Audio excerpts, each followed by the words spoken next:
When a humble turd, when a humble turd graced a ride along with Michael J. Crawford. When a humble turd graced a ride along with Michael J. Crawford, along came this song. The Turdistan he fought, a bedridden devil, his army of clones at his jaw did they revel. They came after us, crossed the borderline, took all our offers to send down their mines, while the feathered beast read out dear Bob. So cried the trekker, this madness must send stop. Down their mines, Bob. Toss a coin to your trekker, oh planet of plenty, oh planet of plenty, oh. Toss a coin to your trekker, oh planet of plenty.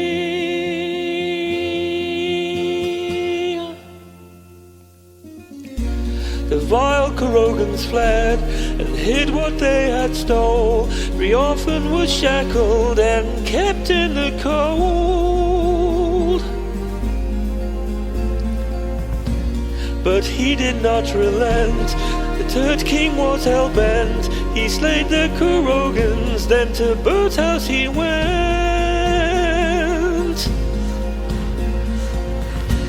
And with a mighty blow he struck that button red. The mighty bird folded in two by his bed. That's my epic tale, our champion prevailed. So let's drink a toast with some Romulan ale. Toss a coin to your trekker, oh planet of plenty, oh planet of plenty, oh. Toss a coin to your trekker, oh planet of plenty, oh planet of plenty, oh. Toss a coin to your trekker, oh planet of plenty, oh planet of plenty, oh. Toss a coin to your trekker, the great Turdistani.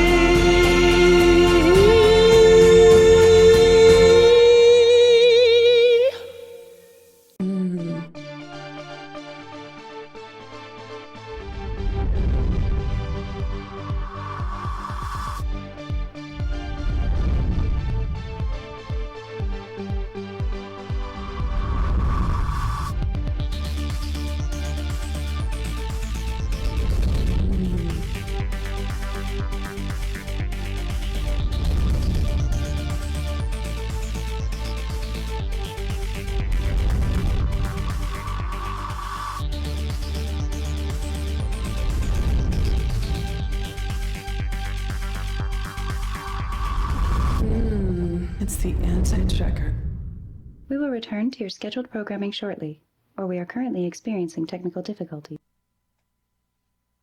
Hey guys, whoa. Get the mic down here. Hey guys, Michael J. Crawford here.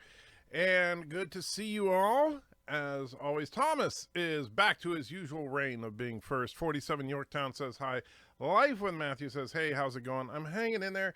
Been a crazy busy morning with appointments and stuff. Although I'm very excited, I have a new CPAP machine. So hopefully tonight I will, for the first time in months, get a decent night's sleep. Carlos says, hi. Life with Matthew says, and what's this song? This song was written and performed by our very own Aberjam UK. He's in the chat right now, so he gets all the credit. I love that song. And so Aberjam just basically he used an app that allowed him to put his own lyrics on the song from The Witcher. And so it's freaking awesome. Immortal Technique says, hey. Carlos says, like. Total Anthony says, sup, big fellow. How you doing, Total Anthony? And Rock Solid says, remember, smash the like button, share via socials, join the Patreon, and donate if you can. Make sure you're still subscribed. Make sure the mic and camera are on before streaming. And I got nothing. Today sucks. Oh, man, I'm sorry, Rock. Actually, last night, had fun time doing that use your words on your stream. So thanks for inviting me, even though Mrs. Antichecker was like, why are you so late? Well, because rock solid one. So, yeah. Carlos says, this is perfect. I assume you're talking about the song. Aberjam himself is here. It says, greetings, oh great Turtistani. Thank you, my friend, and I hope you're doing well. Peter says, 2 minutes late. Hey, how goes it? I'm going. Josh says, hello, found a better song than the brainwashing music, The Dictator of Kuroga. Well, yeah, just about anything is better than the brainwashing music of Kuroga, except for the brainwashing music of Lore Reloaded. Peter says, hi. Valor says, Mr. Miles, always first. I'm always awesome. Bird of Prey is Crash O'Prey. Auntie is cuter than Baby Yoda. And Andy Checker is awesomely lucky to have Mrs. Andy Checker. All very true.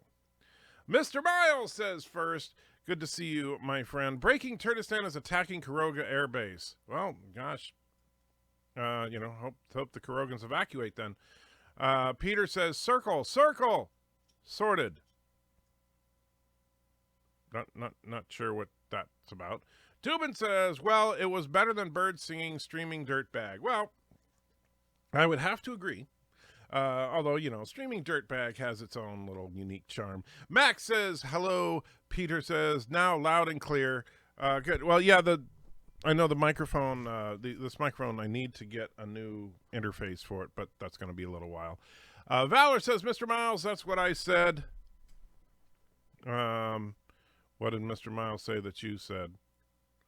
Aberjam says, if you care to check your Discord PMs, you'll find I CCC'd another treat you might enjoy. Oh, whoa, very cool. Let me see here. All right, so Aberjam, you just making me work for a living here. All right, so, okay, let's see. We'll check this out. So hopefully I don't get a copyright strike, but we'll just listen in here. This song was created using the N-Track Studio app. So remember, the Amtrak Studio app, that's what he used to make the Planet of Plenty song. So.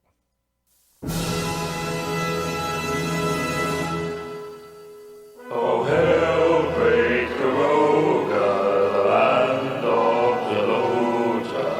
Hail, mighty leader, the great bird of prey. We flash our banners and alter the sky. We found all your orphans and took them away. We might all of our plutonium. We beat your orphans, it's our only fun. Freddy and Frankie will always be great.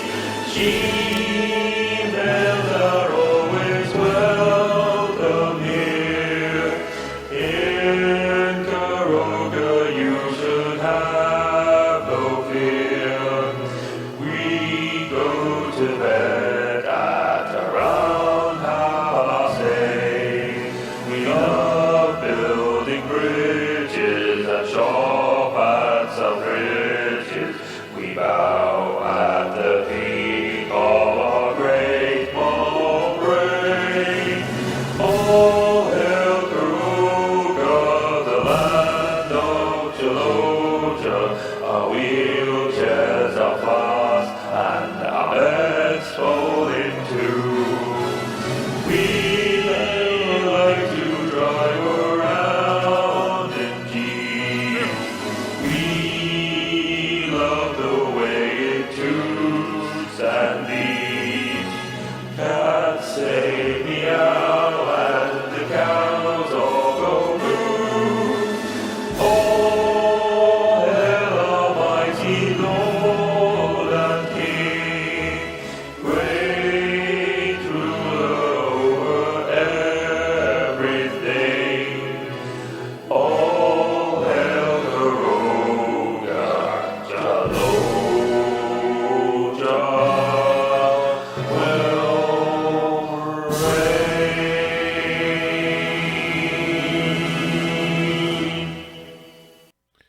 Aberjam, that was freaking awesome. I'm sure the Bird of Prey will love to have this great national anthem for Kuroga. That is, in fact, the Kurogan national anthem.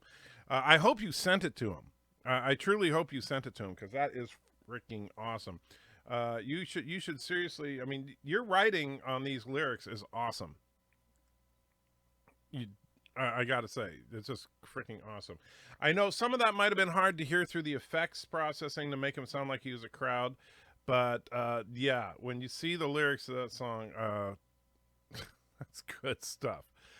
Oh man, Voodoo Priestess says thanks for the song. Well, now there's two of them. Yeah, these game streams and the open mic streams, DJ Sci-Fi Nation, are tons of fun. Absolutely, Life with Matthew, and that's the idea. We want to hang out together as a community, build stronger relationships as a community, and that's the idea. And that's what this channel is all about. And I love to see things like Sci-Fi Nation and DJ and others picking up the ball and going with it, because and keeping the community connected. That's seriously what it's all about. Darren says, love the t-shirt. I got an issue at my local grocery store back in the day. Yes, I have the whole series. Absolutely loved it. I hope that they make that a major Marvel event. Not the stupid newer Secret Wars crap, but the original. Thanks. Glad you came by. Sorry, final grandparent passed away at 97. I wasn't close to her. She was a step-grandparent, but also close to my dad's passing. I understand. You lose a family member, even a distant relative, and it always hurts a little. Isaiah says, you're not sorry. You did it on purpose. I don't know what you've done, but it was just to spite us all. Hail, Baby Yoda. I'm pretty sure that's not true. Aberjam says, I really love those Streaming Dirtbag songs. I like the Streaming Dirtbag song. But now, we'll be alternating between these different songs. I think as people submit songs, as long as they don't trigger copyright strikes, I'll put them in a rotation for the opening songs. But yeah, I do like the Streaming Dirtbag. But that Planet of Plenty is freaking awesome too. Although we need to make like music videos for them all. And Light with Matthew says, do you use a USB for the mic interface, or do you have a fancier interface? No, the interface I'm currently using, I don't know if I can't quite get it on the screen without disconnecting it, which would be a very bad thing, is the Roland Dual Capture EX. And so it has a couple of inputs that can take the XLR inputs, and then it has a USB output to go to the computer. The problem is it's just underpowered for this kind of mic. So let's see. Peter's laughing. Live with Matthew. Sorry to hear that, Rock Solid. Yeah, we all are, man. That sucks. And I know you've had a little bit of a rough time lately, but I'm glad you're with us, my friend. Where is our brave leader, Bird of Prey? I don't know. Maybe, since it's little afternoon here, he's usually around, but he could be getting physical therapy or something like that. That usually happens in the midday when it does. So I don't know if he's doing something like that. I'm sure that once he sees the stream, he will join us. And somebody remind me, if Bird of Prey comes into the stream later, to play the song for him if he hasn't already heard it. Let's see. Josh says Bird will be crying after you use that song. I agree. Tears of joy. Peter says S anyways at Ant. Not sure what that happened. Peter says, I'm a distance learning now. I just have to go to the training HQ on Monday. Cool. So I'm looking. So you're starting your new job then? Let's see. I did send the song to Bird. Don't know if he's seen it yet. I'm sure he will absolutely love it. Wesley says, greetings, turds, birds, and alpacas. Hey, Wes. Mr. Miles says, Aberton, congrats. Saint Tracker praises your work more than mine. I showed him some of my best work, and he said it looks good, and that's a direct quote, so I'm underappreciated. Mr. Miles, how many times on this very live stream have I said how freaking awesome you are and how great your work is? Huh? How many times? And so don't give me that. Although, you know what you should do? Here's a challenge for you, Mr. Miles. And seriously, this I think would be good. Is I'll forward these two songs to you if you want to try to make music videos in your spare time out of them, from clips of Bird and me and miscellaneous stuff. So I think that could work. So yes, Mr. Miles, you are not underappreciated. Mr. Miles, did you get my sky? Oh, that's a vial.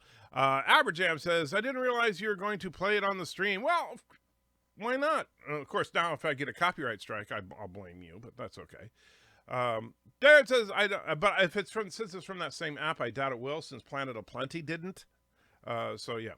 I don't think they could pull off an authentic Secret Wars film. Too many characters, and some of them are in fact dead or old men now. Well, here's the thing, Darren. I think they could do it in the same. I mean, think about it. They did the Infinity Gauntlet without doing the Infinity Gauntlet, right? They did their take on the Infinity Gauntlet. So I think they could do their take on Secret Wars.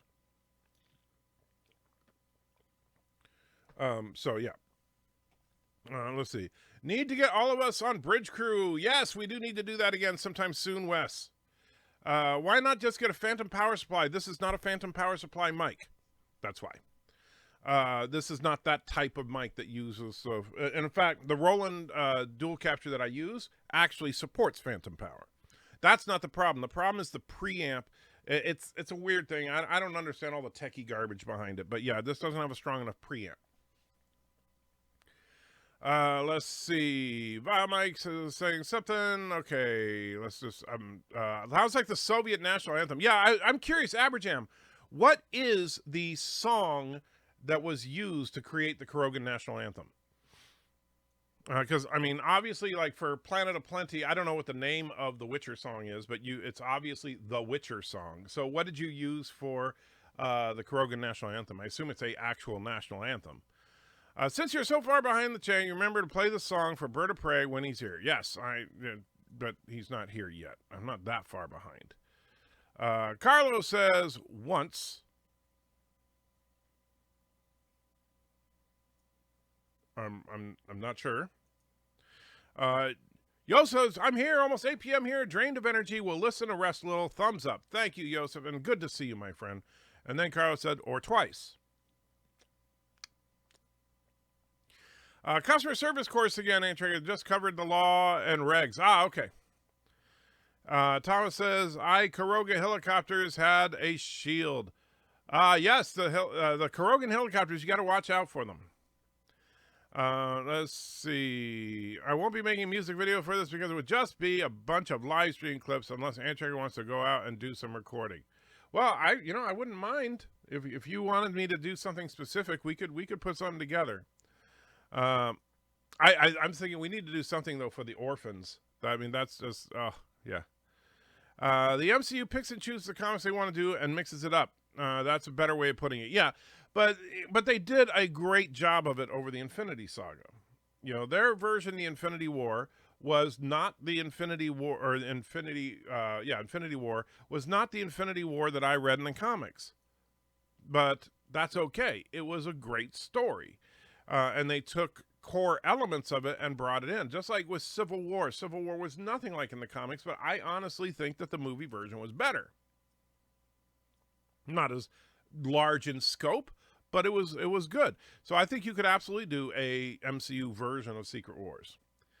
Average, I'm pretty sure national anthems are public property. The song I use is just a Russian national anthem. Well, it depends. Certain recordings, that's the funny thing about it, is that there are certain recordings that will, in fact, nail you. So, for example, even a song in the public domain, if it has a specific performance, the people who recorded that performance can copyright strike you. And I've seen that a couple of times. Like, I actually played the United States national anthem on my stream once and got a copyright strike from some random person. Let's see. That song was... Oh, yeah, that is the song from Hunt for a Red October. Okay, yes. The Russian-Soviet national anthem, yes. So that definitely fits being the Kurogan national anthem then. Carla, or maybe 3 times a lady. That would be more lore, however. Yes, lore is definitely 3 times a lady. Darth Maul says, darn Kurogan shills. I'm definitely not a Kurogan shill. Verdo Kai says, hey there, just found your channel and I'm enjoying. Excellent. I appreciate that, Verdo, and welcome to the live stream. We hang out here on a pretty regular basis, and just so you guys know how it works, anybody that's new to the live stream is, no, I do not have a specific topic. Sometimes if something big happens, like obviously on the 23rd, we'll be talking about Picard, but sometimes something big happens, we'll focus in on that. But for the most part, we don't have a topic. We just talk about whatever's on our mind and hang out as a nerd community. So welcome. Peter says, yeah, another refresher, more in-depth, but a lot of the same. Well, that's cool. I mean, hey, it's training means you're not working, right? So that's a good thing. Cedric says hello. How you doing, my friend? Wesley says, Andrew, I still want to see you and maybe Laura and host a panel at Dragon Con. I absolutely want to do it. And I'll tell you, Wesley, here's the thing. So first and foremost, my first priority is grow the channel to the point where I can do this full time. That's priority one. After that, then I'm going to start looking into things like Dragon Con and stuff, because then scheduling will not be an issue. Because like right now, okay, Dragon Con's in October. Will I be able to get the time off? Who knows? Maybe, maybe not. What will my work schedule be? Who knows? Because it'll change between now and then, because our work schedule changes every 6 months. So it's like one of the things I don't like about my job is that I can't plan things out that far in advance. And I can't commit to things that are, you know, that are far enough out that I can't schedule them off. Or, and this happened like last year with Dragon Con, I went in like February to try and schedule Dragon. You know, I didn't know that the knee and the back thing was going to happen, but I went in like February to try and schedule Dragon Con off, and guess what? I couldn't get the whole weekend off. I could take like Friday and Sunday. So, or not Friday and Sunday, but like I think like Thursday and Sunday, something like that. But Friday and Saturday were all booked, so I couldn't do it. And that's just, you know, so I'm hoping that once I can do this full time, then I'm going to look at Dragon Con and any other cons that'll take me. I know that like one thing I truly want to do as well, and I've talked to him a little bit about it, is like there's some cons up in the north and in Canada that Captain Foley said, oh yeah, we could hang out there, and I would absolutely want to do a hangout with a meetup with Captain Foley, and we could have like a big thing there. Do meetups in different cities where there are cons, starting in the United States, and then hopefully eventually spreading out beyond the borders of our country. So I think that would be freaking awesome. And you know, one of these days I need to show up in Bayside, New York, because I have some business to take care of there. And that was not the Russian national anthem, it was the USSR national anthem. Yes. So the Soviet anthem. I still remember the words of the anthem. We had to learn it in school. Communist occupants forced us. And hello, and whoa, and I just realized I can't see it. So somebody rock solid put in $2. Thank you so much. And congratulations on winning the Use Your Words. Yes, that was a lot of fun. If you've never played, hello world. And, oh wow, and then Cedric also put in $2. And I got it. So, I can't see anything because of Auntie's camera, and she's not even visible, of course. So let me see. I seen the ads, and he's too damn old, Picard. Yeah, I kind of agree with you there. Is that as much, and that's something I said when they first announced the Picard series. I said no, he's too damn old. And then I see in the trailers and stuff, I mean, I love him, but he's still too damn old. And so, yeah, that's kind of a problem. All right, and so here's what he said. So Rock Solid put in $2, said, number 17, Dance Monkey Dance, and congrats to actually winning the Use Your Words fair and square cheater. That's kind of a...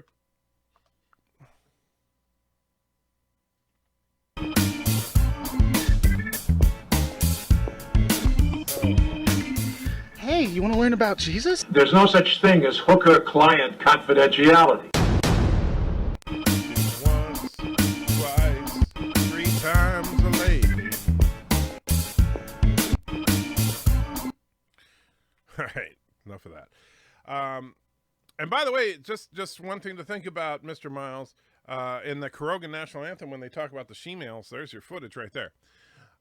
So you want the Beyond to kidnap a bunch of heroes and villains, provide a world for them to battle on, the corpse of ego perhaps, and have them die and brought back to life? Well, I don't know. They don't have to do it exactly like it went down in the original comics.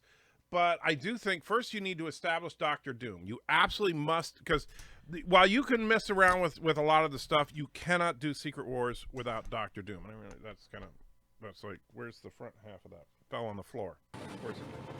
Hello world. And Joseph put in $2, says, the new ones should see number 23. You're absolutely right.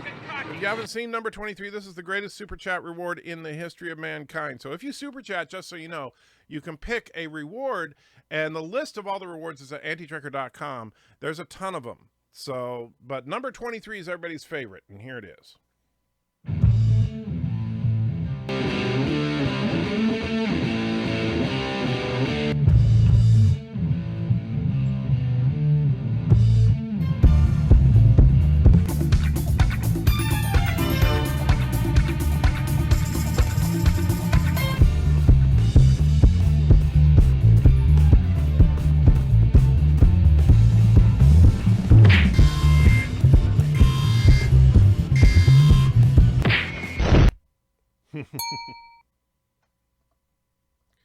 So yes, that is the day that disco died. So there, I found the rest of the badge there. So this was actually from Thomas. This is really cool. The Section 31 badge, which is one of the very few cool new props to come out of Discovery, to be honest with you. Most of the designs of props and stuff I don't care for, but I did like that badge. Even though it's pointless when you think about the lore behind it, but I do like it. If you do get a strike, let me know. I'll re-record it from a different source. You got it, Average Out. Yeah, I'll let you know if this live stream gets hit. In fact, let me check. I don't know if it'll tell me with the new system, but with the old system, I would be able to look at it during the live stream, and it would tell me if there was a copyright claim against it. But let me see if I go to YouTube Studio, and videos will show it. Yeah, it's not. Well, let me see. Where's? Don't forget to turn your mic on. That's the last one. Okay. So far, yeah, on the current stream, there is no copyright strikes as of right now. So I think we're in good shape, to be honest with you. But I'll let you know if anything comes up. Let's see. Wow, first person ever say my username right first time around. Really? Me? I said your name right? That's insane, because usually I never get it right. And so I'm never going to say your name again. Hangs out during live streams. Other times he sucks the gut in. Other times he sucks the gut in? What? Not. Okay. Starting next month, I'll be. Oh, I get it. You let my stuff hang. I get it. Starting next month, I'll be working from home. Kind of scary. Looking forward to being home already after I clock out. I will tell you, Darren, as a person who has done that, it's nice. It is very nice. The commute time is 0, which is wonderful. Because on those days where you wake up a little bit late and you're like, oh, crap, I'm late. Now I only have an hour to get up. Would you rather win the lottery but have to swap bodies with Lore for a year, or live in a trailer home in Bird of Prey 5's body for a year? Wow. Okay, so either way I get to win the lottery, but I have to make the choice of either living in Lore's body for a year or in a trailer house with Bird of Prey 5. Well, why would a trailer with Bird of Prey 5 but not in a trailer with Lore? You're implying that Lore's body is significantly worse than Bird of Prey's. Not that I'm defending the shape of Lore's body necessarily. However, I do have to say, big advantage to Lore's body is, well, it works. No offense, Bird, but, Bird can't walk. So if my choice was to be in Lore's body for a year or Bird's body for a year, but I got to win the lottery, I would pick Lore's. And of course, I would have to go through that whole year where Mrs. Anti-Tracker would never look at me. But, I would do that for a year for you guys. Kuroga's lost an airbase. That's excellent news, Thomas. Mr. Bullwell says, good evening. How you doing? And got to run to a meeting. Hope to be back in a bit. All right, Verdo, if you don't make it back before I am done, I hope you have a great day, night, whatever it is for you. Lick the hike. Hit the like, says Joseph. And there's Cedric's $2. Thank you again. Here's a silly question, says Cody. Why don't they just hire people on permanent shifts, paying for a differential for the unpopular ones? That's what I will tell you, as a person who was in management for a while, that's the best way to go. Because even if it's a crappy shift, at least you can schedule around it. At least you can make plans. At least you can deal with it, basically. But if every few months your shift is going to change, and unless you're the number one pick, or actually technically with the way our system works, unless you're in the top 20, basically, then there's no guarantee you're going to get the same shift. And so, and they just say, well, just work harder. Well, I understand that, but, how about this? How about, new hires get the crappy shifts because that's what's available. And then if they want to get a better shift, then they should work harder. And, I'm sorry. I don't think that people should be penalized and their shift changed around. And for most people, it's a negative. I mean, think about people with kids. How do you, I'm glad my kids aren't young and I needed to schedule childcare. Because imagine if, I have childcare and I work on a Tuesday through Saturday shift.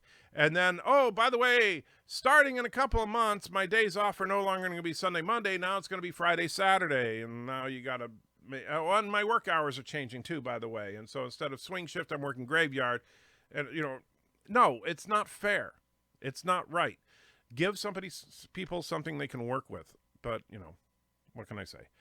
Ticonderoga, says Peter. Okay. Mr. Mouse says, Andrew, I've been doing research on other Treks themes channels that average 500 to 100,000 subs, such as Lore Reloaded, and your channel is killing it. You've been averaging the same amount of views per video with 1/5 the subs. I actually noticed that myself. I was talking about that with my therapist today. If you compare my channel to other channels that are in the 50 to 100,000 sub range per video, I do much better. The difference is that I don't put out as many videos as them. However, and so like, for example, you were comparing to Lore. Lore gets a lot more views per week than me, but that's because Lore's putting out 2 or 3 videos a week and I'm putting out maybe 1. However, my one video will actually get more views than his individual videos. And that's kind of a trade-off between, there's the whole quantity versus quality thing. And so if, I would say this, if Lore's videos were the same caliber as the videos you and I are putting out, then he would be, instead of getting, 15 to 20,000 views on a good performing video, he would be getting, 100 and 150,000. And you can basically compare it to the number of views you get compared to the number of subs you have. And so if you're doing really good with quality, you will get more views than you have subs. You need to bring Joshua to Greenville, South Carolina in August to the Southeast Games Exchange. Well, Rock Solid, if I am doing this full time by August, I absolutely will, and remind me then. That's the thing, is that the first priority is I have to be doing this full time. And that does mean we're going to probably have to at least double the subscriber base and be more regular about getting our videos out. But I think that's going to come with time, because both me and Mr. Miles are getting better at doing the stuff that we do. It's just that, there is a learning curve involved. You need to bring, I already read that. Carlos says, what do you think of the Saladin class side cannon ship? Do you think they should use one nacelle for warp? What I do like is it's a slow, short-range ship. I don't dislike it. I know some people hate it. Personally, I don't mind it. I don't mind the idea of more specialized, more niche ships, if you will, and I don't mind the idea of short-range ships or weaker ships being, like, I know Laura likes to go off on the Oberth class. I think the Oberth class is a great ship. It's got a very specific use, and that use is definitely not combat. But yeah. Wesley said, my girlfriend said I have to get one of those Wesley Crusher gray and rainbow sweaters when I meet everyone. You absolutely should, Wes. That way, the funny thing is, if you got one of those, even if nobody's ever seen you, they would know who you were. Roxas says, calling someone too old, that just seems wrong. The old complaining someone else is old. Well, here's the thing. I'm not trying to be an action hero, okay? But I will tell you, first of all, yes, Holly, we're talking about acting and stuff, and it is superficial, but that's kind of the point. You're looking at how it looks. And when they show in the trailer Picard crossing swords with a Romulan, I busted up laughing. Because a Romulan is already 3 times the strength of a human. A normal human. But now you have a guy that looks like he's in his 20s going up a guy that looks like he's got 1 foot in the grave. And I know, well, Picard is skilled at fencing. Yeah, he's also 90 years old. So no. Do you throw up a little as Lore walked past? Sounds like it. I didn't throw up a little, but yes, that was me going, oh. So yeah.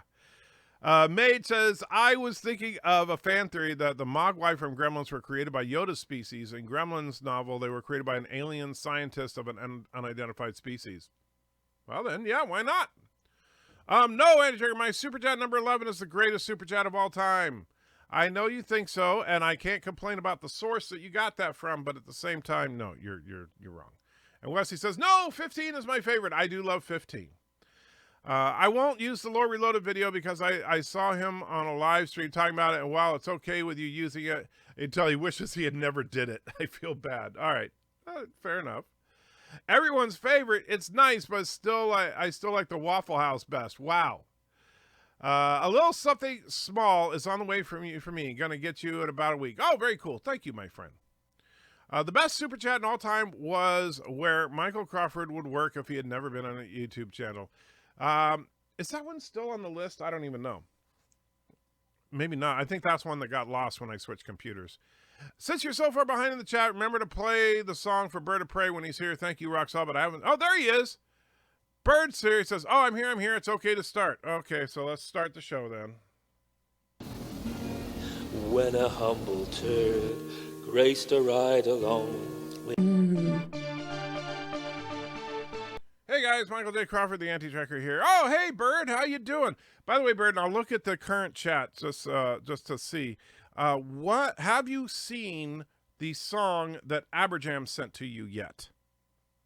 Just tell me if you've listened to it yet, because and so hopefully you'll respond soon, as I'm waiting for you to respond. Bird, got shows being held up by you now, Bird. Not yet. Okay, so here we go. The Korogan National Anthem.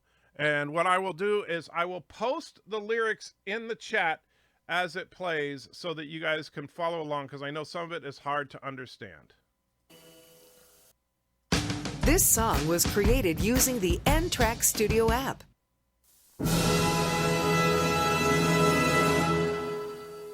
Oh, hail, great Karoga, the land of Geloja. Hail, mighty leader, the brave bird of prey. We flash our banners and alter the sunny. We found all your orphans and took them away. We mine all of our plutonium. We beat your orphans, it's our only fun. Freddie and Frankie will always be great. Females are always welcome here. In Karoga you should have no fear. We go to bed at around 8:30. We love building bridges and shop at some bridges. We bow at the peak of our great moral brain. All hail Karuga, the land of Geloja. Our wheelchairs are fast and our beds fall in two. We like to drive around in Jeeps.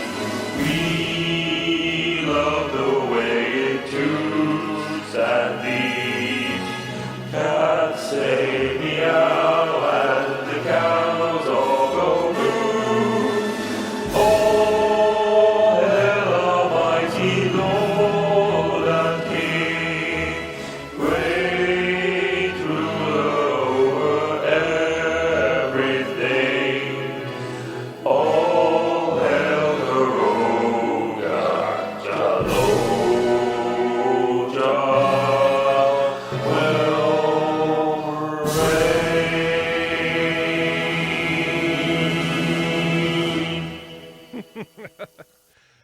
Yes, that is the actual Korogan National Hello, world.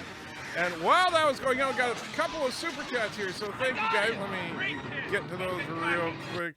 All right, so we have Bruce Lombardo put in $4.99 for Reasons. Thank you so much, Bruce. I truly appreciate that. You know I do. Cedric puts in $5. Says, I've looked, and the animated series is not canon according to Memory Alpha. Yeah, the whole canonization of the animated shows in Trek have always been the subject of a lot of debate. But the official line has generally been that they are not canon.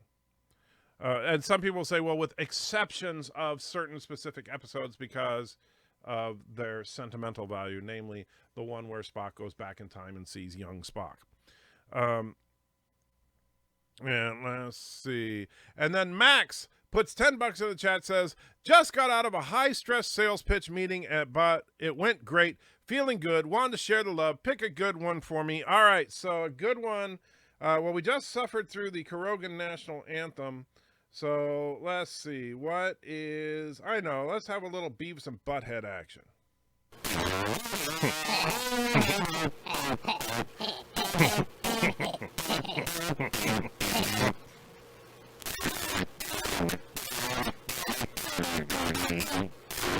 Spinning Spock has space dyslexia. Next on Six Ad World.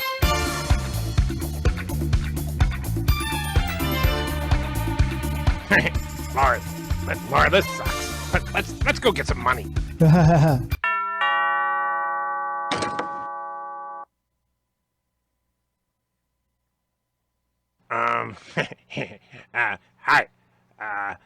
I'm Feces. This is Lorehead. Can we have some money? Feces, Loreface. What kind of names are those? My name is Lorehead, sir. Lorehead. Like, my head is full of lore. Get it? Yeah. And I'm Feces. Like poop. Anyway, boys, I sure could use a hand from a couple of strong young lads. Okay. You see, I've been stuck in this dang old hospital bed for nigh about a decade now, and I can't adjust it quite right. Can you boys reach that lever under the bed? I don't know. Yeah, that's it. Just give it a nice hard yank. Who said yank? Yeah. Hey, baby, come to Lorehead. Laura, what are you doing with that lever? Come on, man, I want to turn. Son of a bitch! You stupid kids, you don't ever listen. What the hell am I supposed to do now? I don't know. Damn it.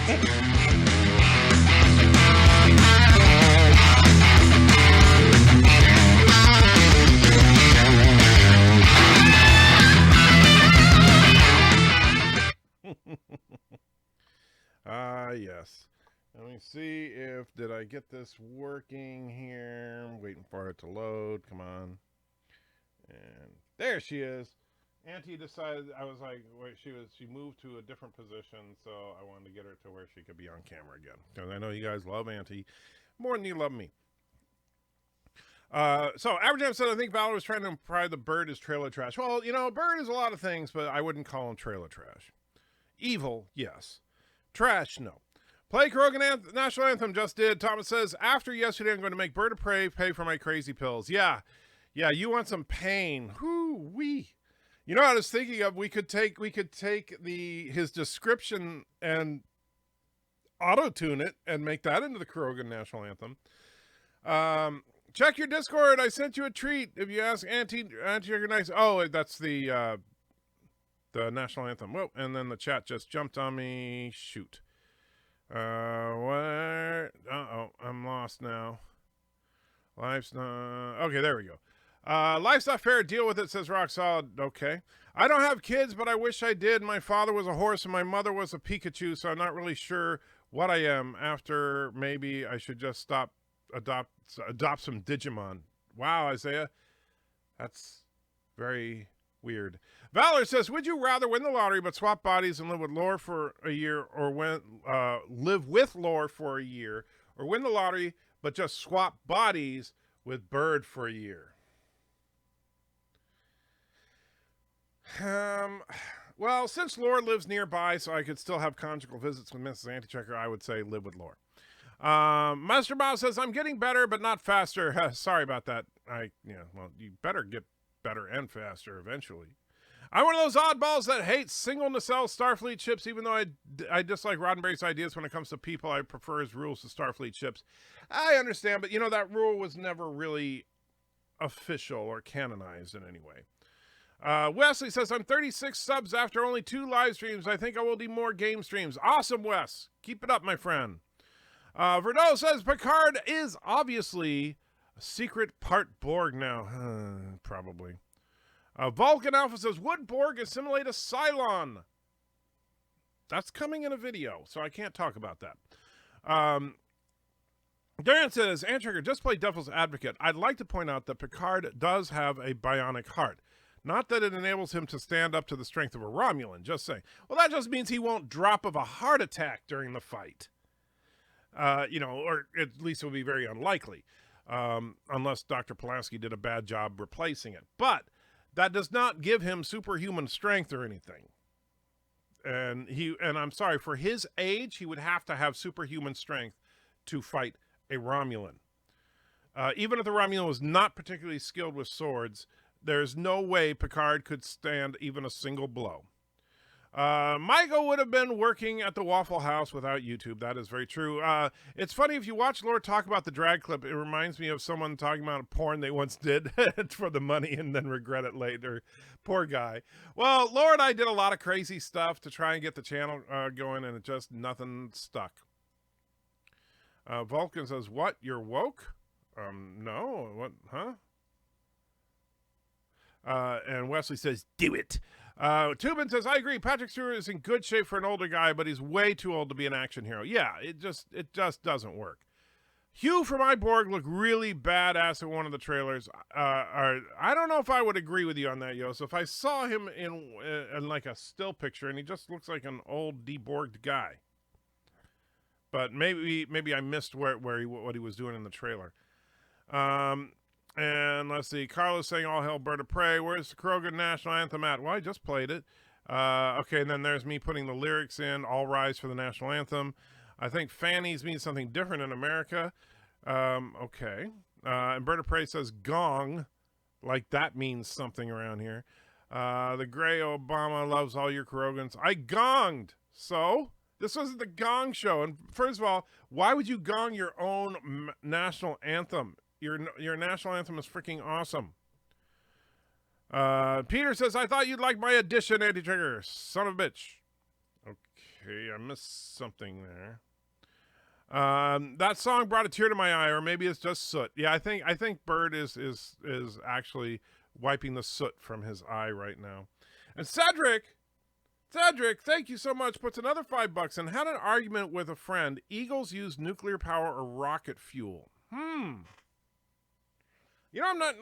I know who to ask.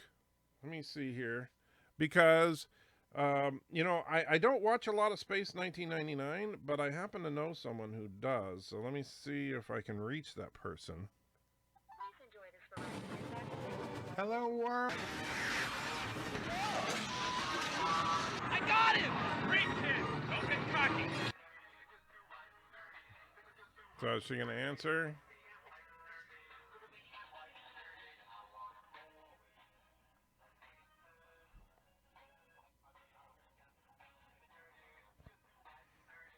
Well, too bad. She's not answering. So Mrs. Anti-Trigger watches Space 1999 all the time. So she might know the answer to that. I'm not sure. I know that the Moonbase Alpha has a lot of nuclear, it was their nuclear stockpile that exploded that knocked the moon off of its orbit. But as far as the Eagles themselves, I'm not sure. So let me see. I wonder if, let's see, Eagle Transporter carries fuel reserves for 48 hours of flight. The Eagle Starships, fuel tanker. Yeah, it looks like, honestly, I mean, just as far as every reference I can find to the Eagles and fuel, it looks like they do use rocket fuel. But I can't say I know of any official let's see. Oh, but one thing says they're powered by nuclear fuel cells, according to one episode. The landing leg pods presumably contain main propellant tanks. So apparently you guys are both right. It says they use nuclear fuel cells. So that's their science fiction-y way of saying in the distant future of 1999, we will have nuclear fuel cells. Kind of like hydrogen cells, I guess. But there you go. That's the best I could come up with. Mage says the animated series fits canon better than Star Trek Discovery. Yes and no. The animated series, as far as ships, definitely does, but there's a lot of tech in the animated series that does not fit. And I mean, and in the animated series, you do have holograms, you have a holodeck, you have a lot of the personal life support and shields. So yeah, there's a lot of stuff in the animated series that break canon as bad as Discovery, which is part of the reason that it's not really considered canon. When are we going to get a Feces and Lorehead episode 2? Maybe they go to DJ Odyssey's house. I know I do want to do a Feces and Lorehead episode 2. Sci-Fi says, okay, I'll watch Head Trigger, I guess. Greetings, Head Trigger fellow nerds. Hey, Sci-Fi Nation, good to see you. Alexander, the crazy man, is here. Says, Jar Jar Binks is back. Uh-oh. That's okay, Anti-Trigger's mother was a hamster and father stank of elderberries. That's technically true, but how did you know? Picard was bitten by a radioactive spider in Picard. That would explain it. Bird is requesting some revisions to the lyrics. Well, he hasn't put anything in the chat, so apparently I think he'd give it his thumbs up if he's not going to put it in the chat. That Bird, if you want revisions, you're going to have to talk to Aberjam. Of course, that is Aberjam saying that, so maybe he sent you a message. I'm wondering if you can help me puck the GTA video and maybe edit down a bit so you can possibly make Andy Trigger a super chat. Yes, the GTA videos, those are fun. Picard eats Baku bread. Well, I don't think that would give him superpowers. I like the idea of the Saladin ship, but it needs a second warp nacelle. I don't know. I like the way it looks. Darren says, single nacelle ships are stupid. You know it. Freaking dogs know it. That's why nacelles are supposed to work. You need two. And that is how Darren said it, by the way. I don't think they're stupid. Any more than that's like saying that, you can't have a working motor with a single cylinder. No, they works better. Like, generally speaking, if you want power, you need to have at least two. That's why most motorcycles are V-twins. And the more cylinders you have, the smoother it will operate, generally speaking. And the larger the cylinders have, the more power you have. I'm not a mechanic, but I get the basics of it. So if you have two massive cylinders compared to four small ones, the two massive cylinders will run rougher, but have more torque and power. But now, don't get me wrong. I think that the single nacelle design looks better than, say, the Miranda class or the Constitution or something. No, the Miranda and the Constitution are still my favorite ships, but I don't hate it, and I don't have a problem with that specifically. And Darren puts $2 in and says, rot in Portland, Anti-Trekker. Really, Darren? Really? This from the guy who looks like Dr. Demento and lives in Wisconsin. Hello, world. I got him! Great hit! Don't get cocky. Peter says, you're awake, Anti-Trigger, but not woke. That is definitely true.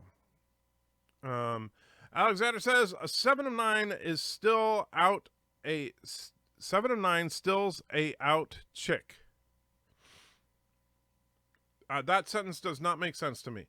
Did you like Message from Space Galactic Wars? I don't remember that. I watched Space 1999 quite recently. Oh, very cool. Yeah, Mrs. Antricker watches it pretty regularly when but then she usually falls asleep during it. But I used to love that show. I always wondered how nuclear fuel cells and nuclear batteries are supposed to work. Yeah, I know. Well, like in Batman, they had atomic batteries on the Batmobile. I know that there was a concept for a while of trying to use nuclear waste materials as a form of battery cell, so that the radiation from the waste material would actually be converted into electricity somehow, and it would be a battery that would last 5,000 years. But that's always what I assume when people say nuclear batteries, is some kind of battery with nuclear radioactive waste in it. But nuclear fuel cells, maybe the same thing. Eagles are fueled with compressed hydrogen. But then why do they say nuclear fuel cells? I don't know. I'm not an expert on Space 1999. I did like the show. And don't even ask about who would win in a fight, because Space 1999 would lose against just about everybody. After Jar Jar Binks, Neelix should be back. It would be amazing. Yeah. Picard can sword duel with a Romulan thanks to the cocktail of tricortisine and Viagra. Oh, is that what it is? Okay. Maybe Kenobi series about Baby Jar Jar to compete with Baby Yoda on The Mandalorian. Oh, I hope not. Oh, man. In Star Trek, when did humanity perfect cold fusion? Well,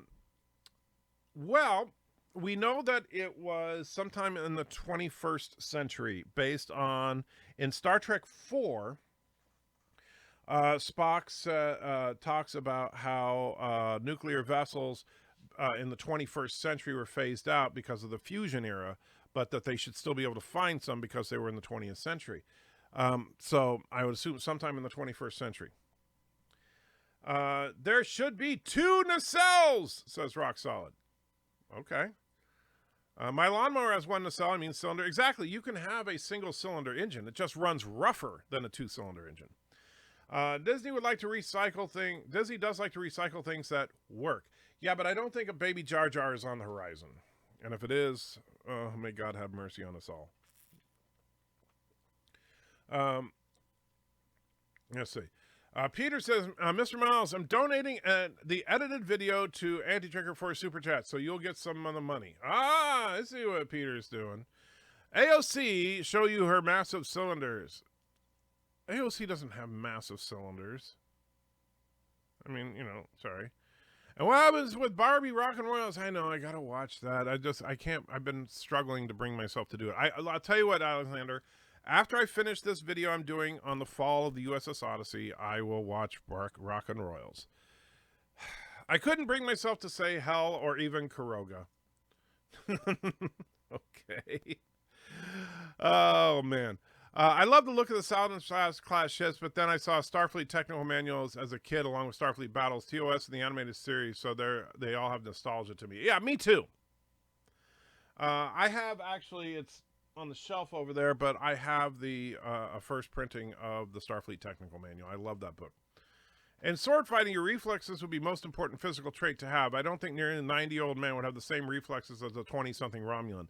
Well, not only that, but keep in mind, and this is something I was arguing about before on one of Bird streams, is now if they're fencing, which in the clip it does look like they're fencing, strength is not a primary, primarily your primary asset. Now in true sword fighting, like if you're walking around with a two-handed sword and you're wearing armor and all that, strength is a very important factor.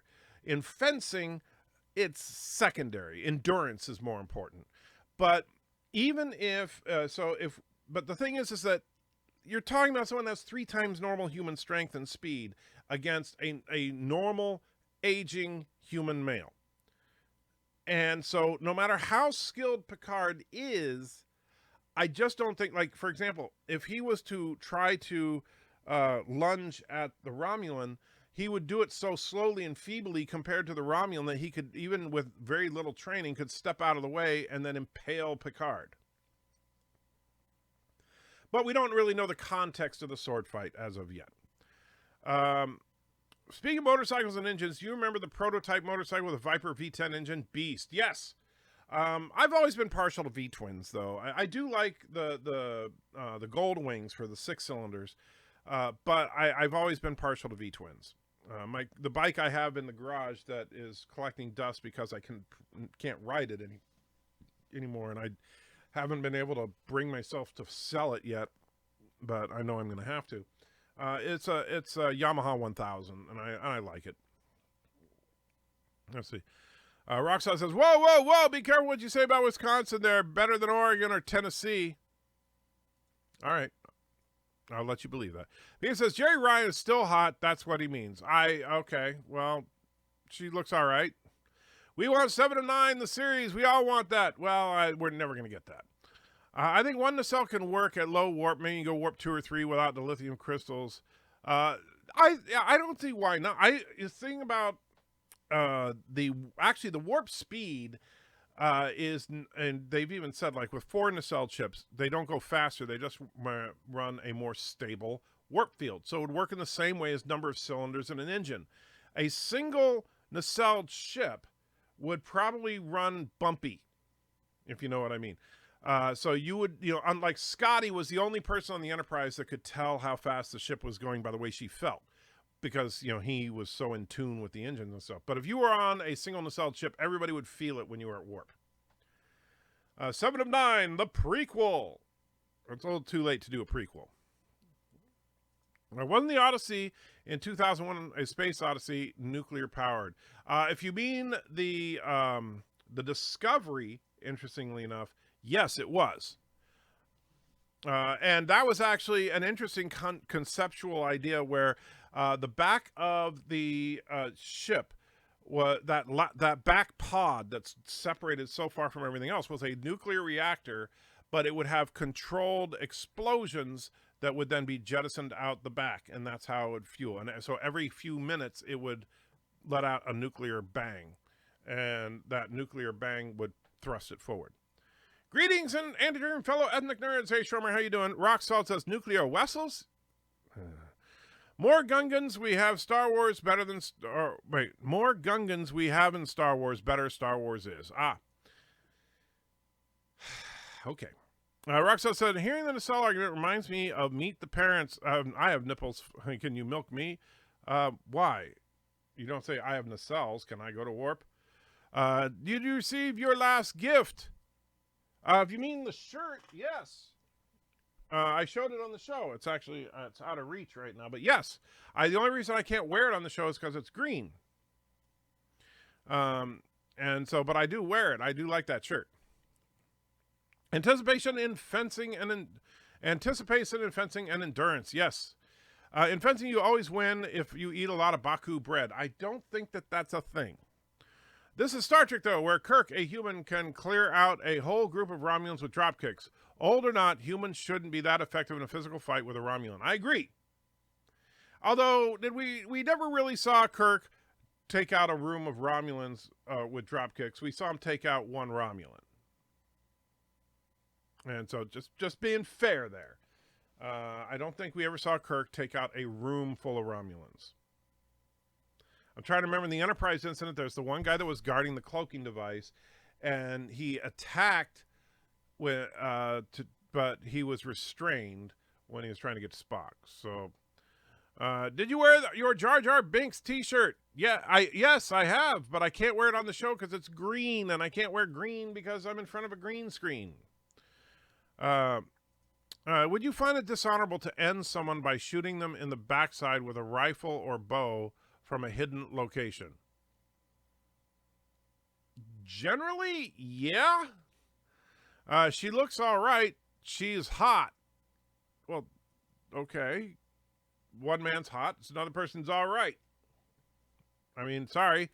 I mean, I'm not saying that, there's anything wrong with her. She aged well and everything, but, am I going to say, oh, yeah, that's hot? No. I might have said that when she was, back in the 7 of 9 days. Edit the GTA video down for a super chat for Anti-Tracker Bird of Prey. It's funny enough. It is pretty funny. Why can't Anti-Tracker edit the video down if he wants it? I could. But I'm working on something else right now. But people love Mr. Miles' editing because Mr. Miles is an amazing editor. The Adventures of 7 of 9, when she was with the Borg, the dialogue would be amazing. The dialogue would be non-existent. The Borg don't normally just have conversations. Maybe Anti-Trigger can. Yeah, I could if I had more time. Carlos said, I also think the Enterprise had extra impulse engines so that a saucer separation they could achieve warp 1 with nuclear fusion generators, but there's no cannon. Yeah, some people have argued that impulse engines can go speed of light. Other people have said no. I tend to fall in the no camp because that would be a violation of relativity. The fusion engines, the impulse engines, don't bend space, and so you would have to accelerate through normal means, and you can't accelerate to the speed of light. Who wants a 7 to 9 show? I'd rather have a show about Klingon ship with sexy Klingon women in charge. Okay, well, as long as they're pre-TMP Klingons, sure. Let's see. I bet Scotty lied about that, too, about knowing how fast the ship was going based on the feel of the deck plates. I bet he had a gadget that told him he could pretend to feel. No, I don't doubt it. I actually, because Scotty was obsessed with those engines. So I actually wouldn't doubt that he could tell how fast she was going. Christopher Lee was over 80 when he fought Anakin and Obi-Wan in Clone Wars and Revenge of the Sith, but he seemed healthier. Well, part of it was because they digitally put his head on another person's body. But also, Christopher Lee is just a bigger guy than Patrick Stewart. Relics revealed to us that Scotty was a fraud. Well, not exactly. It just means that he was trying to make sure his reputation continued. But, you know, as far as multiplying, and that started, of course, in Star Trek 3. That was where the miracle worker multiplying his repair estimates time came from. There was another gift to another teacher. Oh, well, then I haven't seen that one yet. So very cool. I'll be sure to keep an eye out for it. When it comes to chroma key backgrounds, it's not easy being green. Yeah. Come on, wear the green shirt, says Wesley. Well, it's kind of an olive green. So I'll tell you, all right, it's fine. I'll go grab it. Hold on. Enjoy some Bird of Prey.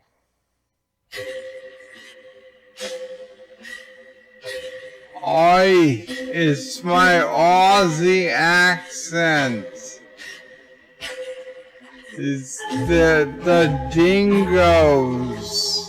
We have to worry about the dingoes and the roos. The dingoes and the roos, they fight. And the shrimp fall off the Barbie. And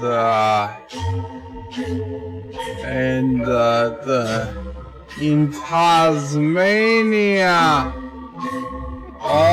they're all cousins. The cousins marrying each other. Tasmania is what you are. Okay, so this is the shirt that Alexander sent me, as you can see, because it's an olive green, so it only partially is. The green screen is kind of messing it up. But here it is. Haters Gonna Hate with Jar Jar. And I keep knocking this thing around. I got to be careful about that. I got to say, so thank you, Alexander. I do like the shirt. Fun fact about that video of Bird of Prey, by the way. That was just Bird doing his live stream. I recorded him for several minutes doing his live stream. That was what he was doing on the live stream. I didn't tell him to do it. He just did that. Okay? That whole thing was just a normal Bird of Prey live stream. Go figure. Sci-Fi Bird of Prey 5, we all know that Anti-Checker is an amateur editor at best. That's why he needs Mr. Miles. Wow, you're just a jerk. I'll have you know, Sci-Fi Nation, that all the battle breakdown videos were edited 100% by me. Now, granted, are they as good as what Mr. Miles puts out? Heck no. Mr. Miles is an incredible editor, but it's not like I can't edit. Neelix could beat Romulans. Okay. Body paint your arms and face as well. No, Wesley. I don't have any body paint. Anti-Tracker thinks Tilly is hot. Confirmed. What? Where do you get that from, Rock Solid? No, Tilly is definitely not hot in my book. Now, that's Stuart Foley. Captain Foley thinks Tilly is hot. The most amazing and humble editor ever to walk the face of the earth. Yes, and he even has the coffee mug to prove it. Mr. Nobody Appreciates Me. Peter says, Discord inbox. You guys in your Discord, you know, I hate when you do that because you make me have to bring up Discord. What did Peter do this time? Oh, that's the GTA video. Okay. Let's see. What did you do? In touch with HR. So you got it down to 34 minutes here, huh? All right. So we'll mess around with that. All right. So Roxaw is to Mr. Miles. Mr. Miles, my editor is so modest. He never says anything about anything. Top that. Oh, well, yeah, Mr. Miles can't do that. But we still want all of us in the human species, MCU Aunt May naked right now. Wrong. There you are, Mr. Miles, Chief Engineer, Delegated. I had a crush on Beverly Crusher. Deanna never did anything for me. Honestly, Dr. Crusher and Deanna, I never thought either one of them was particularly hot, but then again, that's just me. I know, throw rocks. Lursem Beitol. Yeah, now that would be better than the Crusher and Deanna show. Well, Beitor, I think. Is that the one that's cute? Those Lursa's like, one of them is really ugly, and the other one isn't. So if Romulans are 3 times stronger than humans, does that mean having a Romulan girlfriend could lead to death by snoo-snoo? Yes, it does. So you got to be very careful. And that goes back to Bird of Prey's official double hand jobs theory. Bird, you want to fill him in on the double hand job theory? Bird? Bird? You there, Bird? I guess he's left. So just so you know, Bird of Prey 5 came up with this great theory. And that is, as we all know, Klingons have 2 sausages, right? So that means that, but Bird thinks that Romulan women were having sex with the Klingon men. But we know that Romulans, like Vulcans, have sex with their hands. And so they actually do have 2 hands. And so they do a double hand job to have sex with Klingons. So there you go. That's Bird of Prey's official, that's his best Star Trek theory ever. Yep. In Star Trek the Motion Picture, Kirk ordered full impulse and Sulu counted to warp 0.5 and that was full impulse. Actually, no, that is not correct, Sci-Fi Nation. In Star Trek the Motion Picture, Kirk said, impulse engines ahead, warp 0.5. Sulu, he did not say full impulse. And what's interesting is after the warp accident, I believe they were cruising at warp point, I can't remember if it's 0.7 or 0.8 on impulse engines. So warp 0.5 is not full impulse, but we know the impulse can go at least warp 0.5. But it looks like they can actually impulse can tow to warp 0.7 or 0.8. Keep in mind, those are the newer impulse engines, but at the same time, you can extrapolate that they probably weren't that much worse in the TOS era. Okay, hard to be humble when you're perfect in every way. I can't wait to look in the mirror because I get better looking each day. Wow, Mr. Miles, you really are full of yourself today. There would be more GTA shenanigans. Hey, Trigger Bird of Prey, Mr. Miles. We need more GTA shenanigans from Bird. Mr. Miles says, do a barrel roll. You know, true story. My son used to say that with a couple of kids in his class. And so every time they would see each other, they'd yell, do a barrel roll. And they'd all be laughing. And I'd be like, why is that funny? Does Turkestan have a national anthem? We do indeed. We played it at the very beginning of this very live stream. It is called Throw a Penny to Your... Is it penny? Whatever it is. What is it? Throw a coin to your trekker. But yes, that is, you know, for... This Bedridden devil, his army of clones. Toss a coin to your trekker, oh planet of plenty, oh planet of plenty. That is the official Turkestan national anthem. You did a battle breakdown edit, but like you said yesterday, you're only editing them like that because of me. Yeah, well, shut up.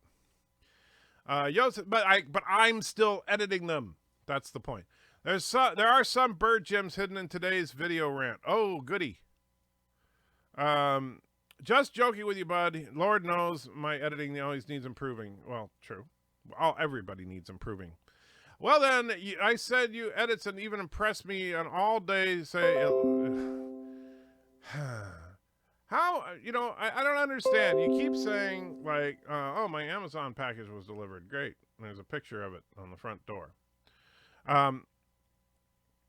Anyway, it did look good. What do you want me to... I'm sorry, Mr. Miles. I didn't jump out of my skin for you. I'll try to remember to do that next time. If I say it looks good, that's what I mean. It looks good, right? Meaning, awesome. It's great. It fits. It's good. It meets our quality control expectations. Otherwise, I might say, well, it looks okay, but can you fix...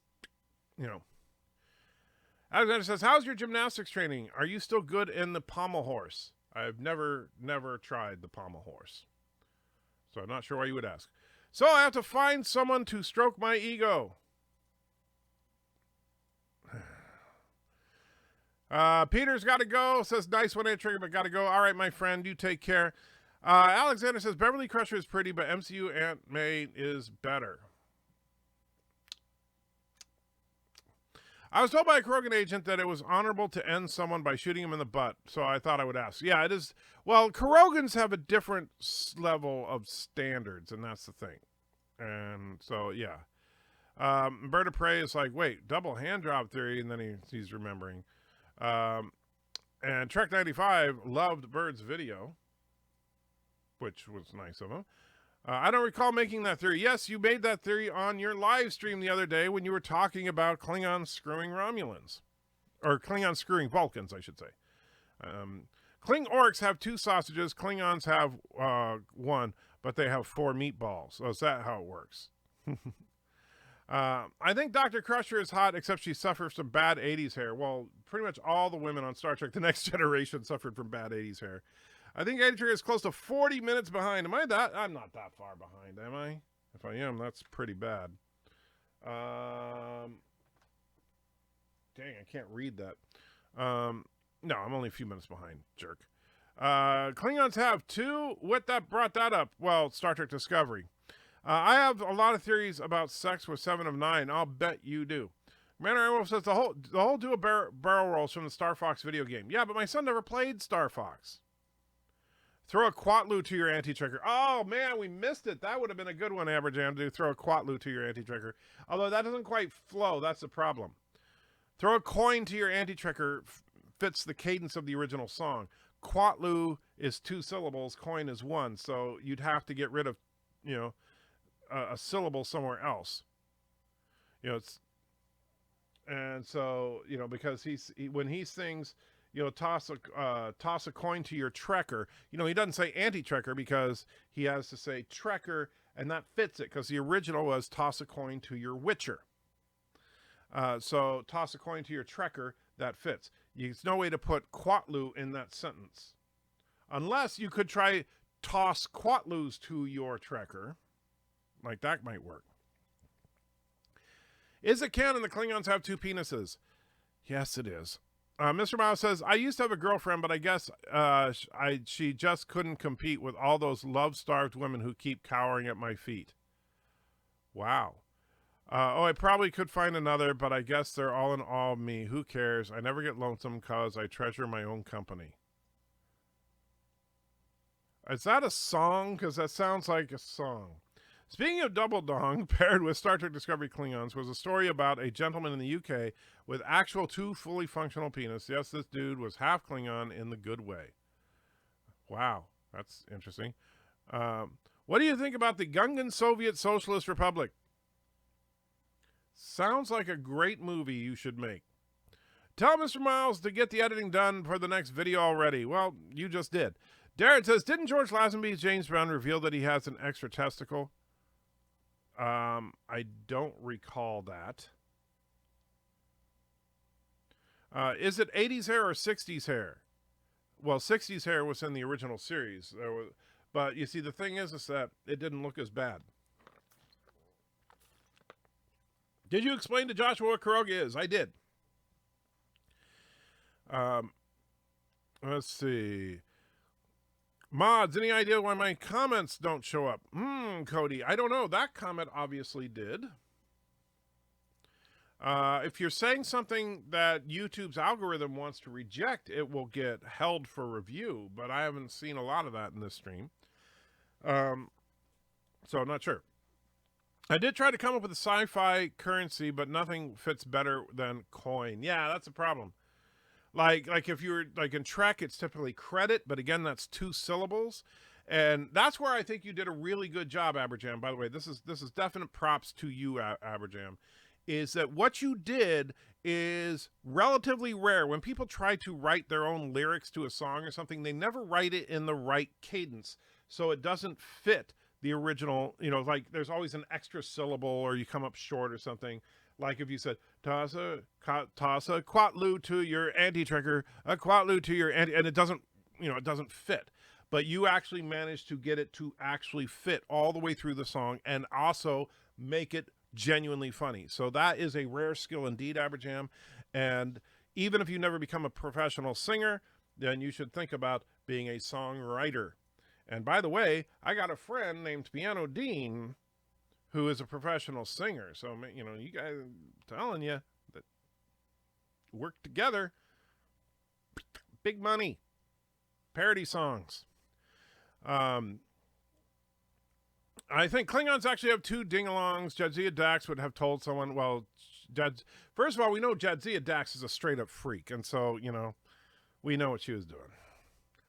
I'm in Resolve right now, Ben, before you went live.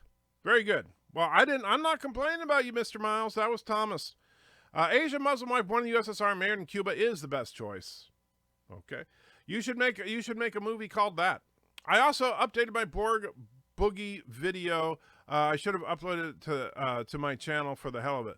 Oh, well, upload it now and we'll show it off to everybody. The Borg Boogie is always, we need to make a super chat out of that. YouTube doesn't always show us comment. In fact, I gotta know. Well, yeah, think about that later. YouTube doesn't always show us comments. Okay, that's true. YouTube did that to Midnight's Edge. Did they? Okay. Alexander says, I read today the she-males still right because Bird of Prey denies friendship. Yeah, there are a lot of she-males that are very upset at Bird of Prey 5 right now. Here's the thing.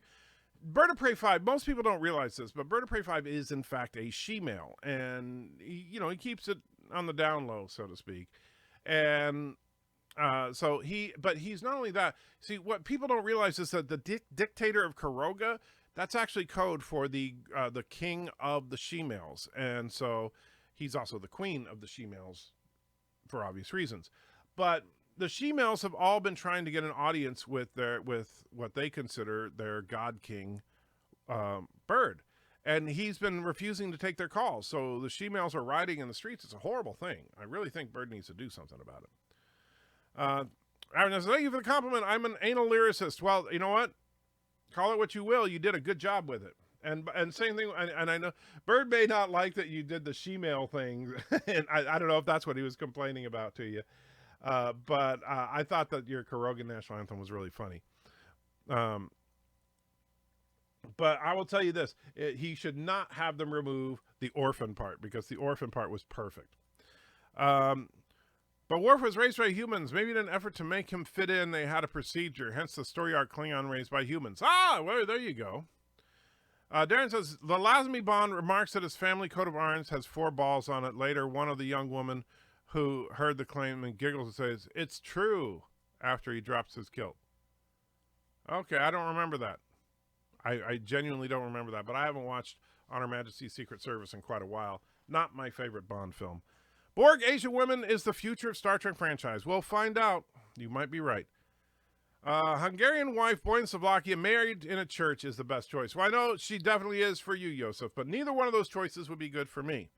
For me, African-American woman, born in South Carolina, living in Portland, being stalked is the best choice. Does chat filter hate RTG? Or nuclear battery? Doesn't seem like it. I've got a rewrite for toss a coin, but for the Mandalorian, toss a Beskar to your Mando. Oh, but you see, the problem is now there you got an extra syllable. Beskar is 2 syllables, not 1. And Mando fits for Witcher, but Beskar doesn't fit for coin. See? So that's the tough part. Carlos says, "Wow, you're caught in a transporter beam. You need to boost the Heisenberg or something or another." Yeah, I know. That's the Heisenberg compensators are definitely off. 70 watching, 46 likes, 0 dislikes. Well, now I see 60 watching, 53 likes. So 10 people didn't like me, I guess. I feel bad now. 3 comments about transporter didn't show up. Very weird. That is weird. I don't know. Maybe maybe YouTube is having issues with their comment system. That would not be the first time for sure. Valor says, "I had a message withheld because I used a different word that I use end someone instead of it." You said end someone instead of. Oh, okay. So you said kill. Honor Matt C. Secret Service is not my favorite either, but the ending puts soot in my eyes every time. Yeah, the ending was good. The ending was powerful, but yeah, not the best movie. Alexander says, "Tonight I did not work. This is a National Wrestling Alliance, and I'm not going to miss that." Well, good. I hope you have a fun time with that. And Cedric puts another $5 in and says, "Why is Romulan so the thing now that the game quadrant is wide open? Why is Romulan so the thing now that the game quadrant is wided open?" Not sure what you mean by wided open, but why is Romulan so the thing now? Like, why are people talking about Romulans? Probably because, I don't know. I mean, they've been trying. It's funny because Nemesis, they tried to make Romulans work. 2009, they tried to make Romulans work. And the thing is that since Balance of Terror and Enterprise incident, nobody's been able to understand how to make the Romulans work. A coin is to Beskar. Oh, toss Beskar to your... Okay, I must have missed that. I didn't say toss a Beskar. I said toss Beskar. I did not catch that, so my apologies, Mr. Miles. I found a post-TOS Klingon women sexy. Well, then that's weird of you. I'm just saying.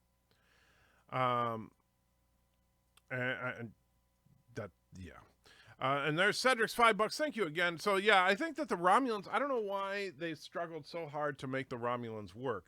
I think part of it is that they just tried to make them sneaky in the Next Generation era.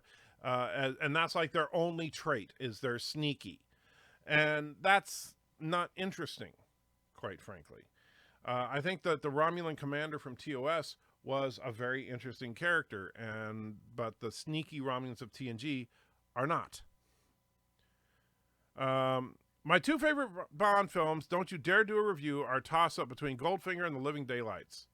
Well, I will tell you this much. One of those movies I did not like.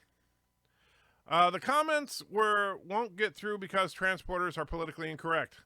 That must be it.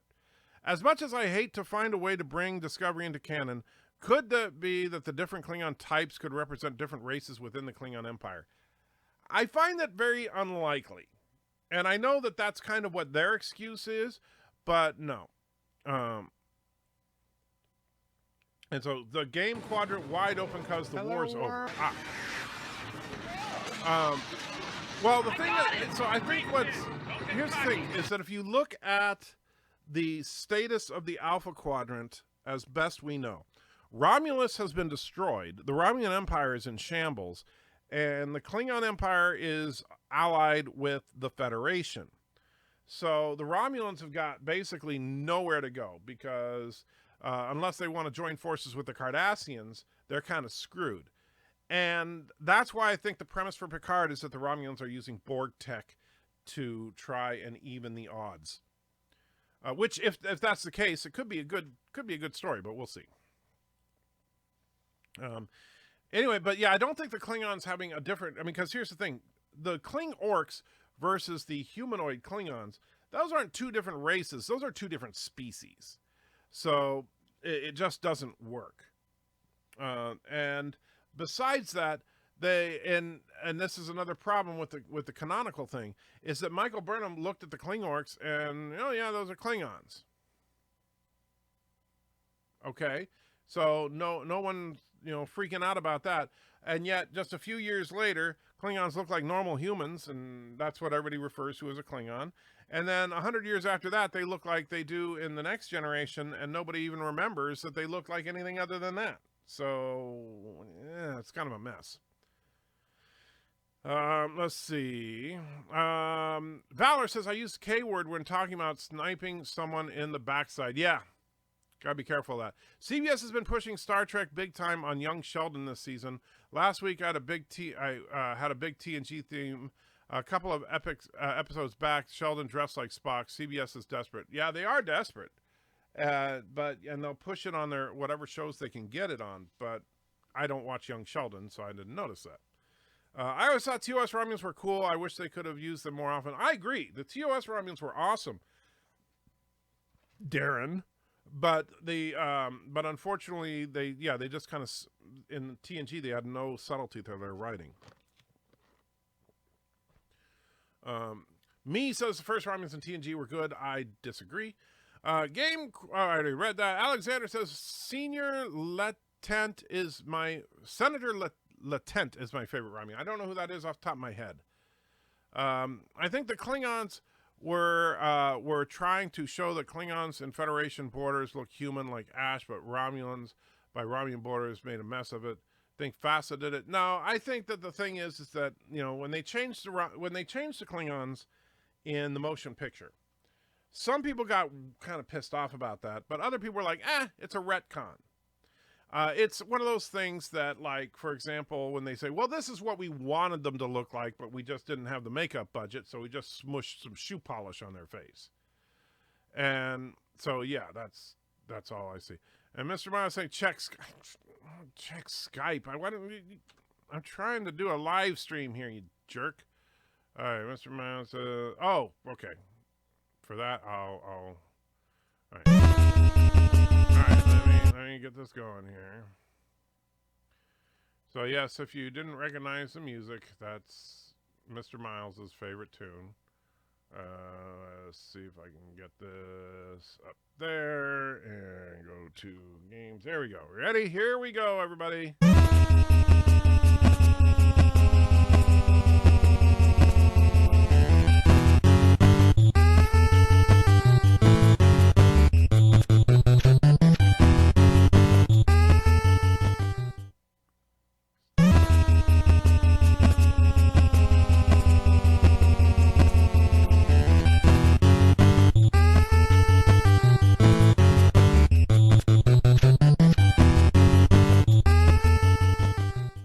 So now you got Worf and Data dancing along with Jean-Luc and the crazy spastic Borg. All right, so let's get back to, where was I? I remember I just read, I'm telling me to check Skype, but now I'm lost because the chat was moving. Darn it. Where is that? Dang it. Teleporter by Lagos. So, okay, that's where we were. Okay, sorry about that. Darren says, let me guess, the one you didn't like was The Living Daylights. Timothy Dalton in Living Daylights was still the best Bond, in my opinion. He was also upset that he was also set up as my generation's Bond. Timothy Dalton was the worst Bond, in my opinion.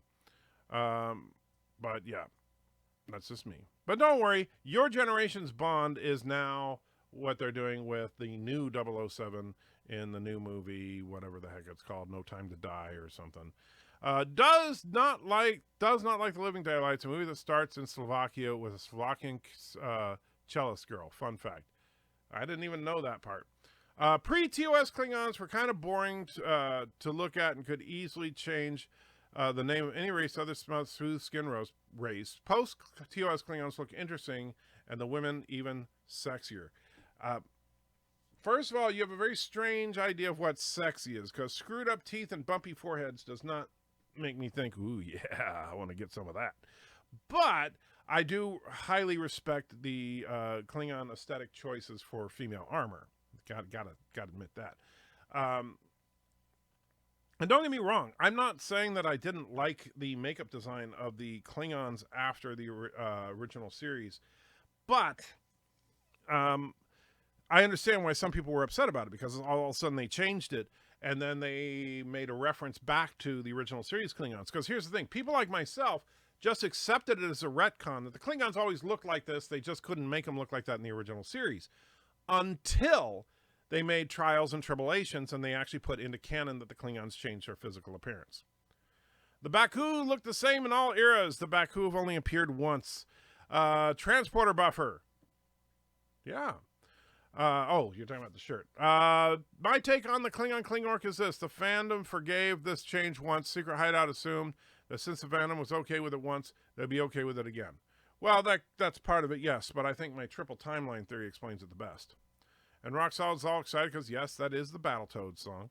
Have watched Lost in Space on Netflix, just finished season 2 and thought it was pretty good. Even with the gender swap of Dr. Smith, the actress who plays Smith is good. Give it a try. I don't know. I tried to watch season 1, and I just... there's a lot I don't like about it. I didn't like the gender swap. I didn't like what they did with Robot. Robot was so cool in the original. And I didn't like that they made the Robinsons a dysfunctional family. That was the worst part of it to me. Mr. Miles says there's something wrong with my brain. Indeed, there is. Senator Latent was the Romulan representative for the Federation Klingon-Romulan Alliance against the Dominion. He said about the Klingons, each Romulan should have a pair. Okay. I'm vaguely remembering that. Worf, I know he said Wolf, but I assume he Worf dancing is the best. Yes. That was pretty good. It did look like Jean-Luc and Worf were really digging each other. The way I heard the difference in appearance of the Klingons, TOS and TMP, was that TOS Klingons were genetically altered to look more human. That was something that people assumed for a while until the Deep Space Nine thing. People that wanted it to be absolutist with canon. Other people just accepted it as a retcon and that the Klingons supposedly always look like that. It's just they couldn't make them look like that in the show, which is kind of where I stood until that episode of Deep Space Nine. You should wear green more often. It looks good on you. Thanks, Wesley. Shut up, Wesley. Carlo says, what would you say if at the end of Discovery, the Temporal Cold War or Q came in and said the timeline needs fixing and just changed the timeline to TOS style? Would you be insulted? If they did it at the very end, yes. If they actually did it like midway through the season or at the beginning of the season, or let's say that they realize that there's something wrong with the timeline and they have to figure out a way to fix it, and then at the end when they fix it, it goes to the original series aesthetic. That would be better. But I don't know what they're going to end up doing. Shirt is great, just like being stuck mid-beaming. In fact, yes, that is definitely true. Gorn and TOS Enterprise Star Trek 9 video game look very different, but they did use the original TOS Gorn in the TV advert for the video game. Yeah, that's true. But you know, the 09 Gorn were only seen in the game. They weren't, of course, seen in the film. And the TOS Gorn obviously was just a guy in a suit. I think the Enterprise Gorn was way too much of a departure from canon, because here's the problem with the Enterprise Gorn. It was not the physical appearance of the Gorn that bothered me, honestly. I can understand that, because I understand that, you know, hey, as a guy in a rubber suit, and they did the best they could, but, you know, they could have made it look a lot better with modern effects. What the problem was is that the Gorn was fast. And so that violates not just the physical appearance of the Gorn, but the very definition of, you know, the only reason Kirk had a chance against the Gorn was because Kirk was faster. The Gorn was painfully slow, but the Gorn in Enterprise was fast. So that was a big problem for me. So you're a boob man, not a forehead man.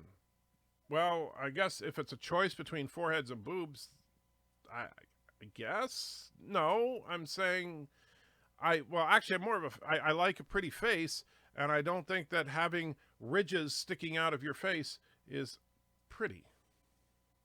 Sexy is a synonym of MCU Aunt May. Okay.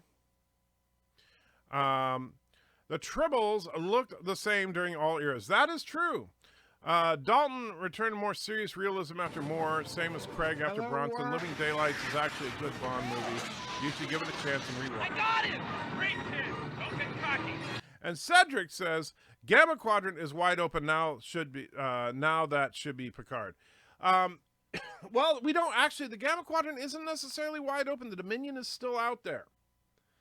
So keep in mind that the wormhole aliens, my understanding is the wormhole aliens or gods or prophets or whatever you want to call them, simply prevented any incursion from the Gamma Quadrant to the Alpha Quadrant. They did not necessarily wipe out the Dominion. So, yes. But anyway, as far as Dalton being a more serious realism, yeah, maybe, but that I think it was the wrong time. And I think that, honestly, if you look at the action in movies like Casino Royale, that's what makes the difference. Is Bond is at the core of it an action franchise, and an action franchise where the action is, and let's be real. You want to talk about realism? Let's talk about that semi. I can't remember if that was the Living Daylights or the other one that Dalton made, but that stupid semi-driving scene, that was anything but realism. Darren says, I think it's license crap theory trumps your triple pipeline theory when it comes to the mess secret hideout is making. I'm not sure what you mean. It's licensed crap theory. Oh, you're talking about like the Midnight's Edge secret deals behind the closed doors. Everything has to be 25% difference because of a super secret license that only they know about. And no, I don't buy that. Sorry. Because there's no reason. CBS does not need to license to CBS the rights to do Star Trek. CBS owns Star Trek. And so just because Secret Hideout is the production company, they don't license it to Secret Hideout. Secret Hideout does not own Trek. CBS does. And so that's, I think the licensing thing, and I'm sorry, I love the guys at Midnight's Edge. I'm friends with them. I show up on their show every week. But I think that they are dead wrong when it comes to that, unless they have some evidence to back it up, which they don't. Their whole super secret their whole super secret license deal where everything has to be 25% different is a load of crap. I'm sorry. Each Romulan zoo should have a pair. Oh, yes, I do remember that. Greetings from the med bay, says Doc. Hey, how you doing? Would you like to be immortal like the Dax symbiont? Not like the Dax symbiont. I wouldn't want to swap bodies every now and then because I'm sorry. I like being a dude. I don't want to be a woman. I'm not trans. So no, I'm not like a Dax symbiont unless you could just guarantee me that I'd always be a male. Uncle Ruby says, Robot plays a big part in season 2 of Lost in Space. I like what they did with Robot's backstory. Netflix spent money making the show. Lots of good effects, not cheap looking. Well, Netflix spends a lot of money on all their shows. Netflix has, you realize Netflix, this is something people do not really get. Netflix is in fact one of the most positive cash flow businesses on the planet. Netflix dwarfs almost every other, and in fact, I think they do actually dwarf every other production house. Oh, very good. Thomas sent me some progress on the liberation of Kuroga. He's doing a very good job there. Good job, Thomas. You need to throw a looker horror somewhere in that dancing Borg video. I don't think he's going to do that. And there's Cedric's $5. Thank you again, my friend. So yeah, the Gamma Quadrant I think is still a dangerous place to go. So we'll see though. The Delta Quadrant is ripe for exploration too because Voyager already laid out a trail and mapped part of it. Yeah, except that part of it leads right into Borg territory, and if the Borg are not destroyed, nobody's going to want to go there. If the Borg are destroyed, then it's just going to be boring. Tribbles are spies for the Time Police. That's why they remain unchanged. That makes no sense, but okay. I assume the Enterprise Gorn was faster because he was in a warmer environment like real reptiles. We don't know what the temperature was on the Arena planet. Well, we know this much. Kirk was working up quite a sweat, and the sun was out. And I'm sorry, but yes, reptiles do move faster in warmer environments than they do in cooler environments. That's because they're cold-blooded. But I don't think that the the Metrons would purposely put Kirk and the Gorn in an environment that would eventually kill the Gorn. Bond is an action series, a Between the Sheets action series. Oh, man. Bird says, that was for killing my wife. Okay. It could also be that Gorn was always fast. Think Velociraptor, Phlox, even reference that, and the TOS Gorn was having a bad hangover day. Yeah, but you see, and hear me out, the writers didn't give a crap about the canon and just wrote the Gorn they wanted to write them. So, and that's the problem. It's and this is a problem throughout, not just Trek, but almost any franchise, but Trek in particular, is the writers of each iteration of Trek did not give a crap, for the most part, about the writers of other eras of Trek. Instead, you know what they cared about? They cared about their particular show, their particular episode, and they didn't have a problem with breaking the rules so that their episode was better.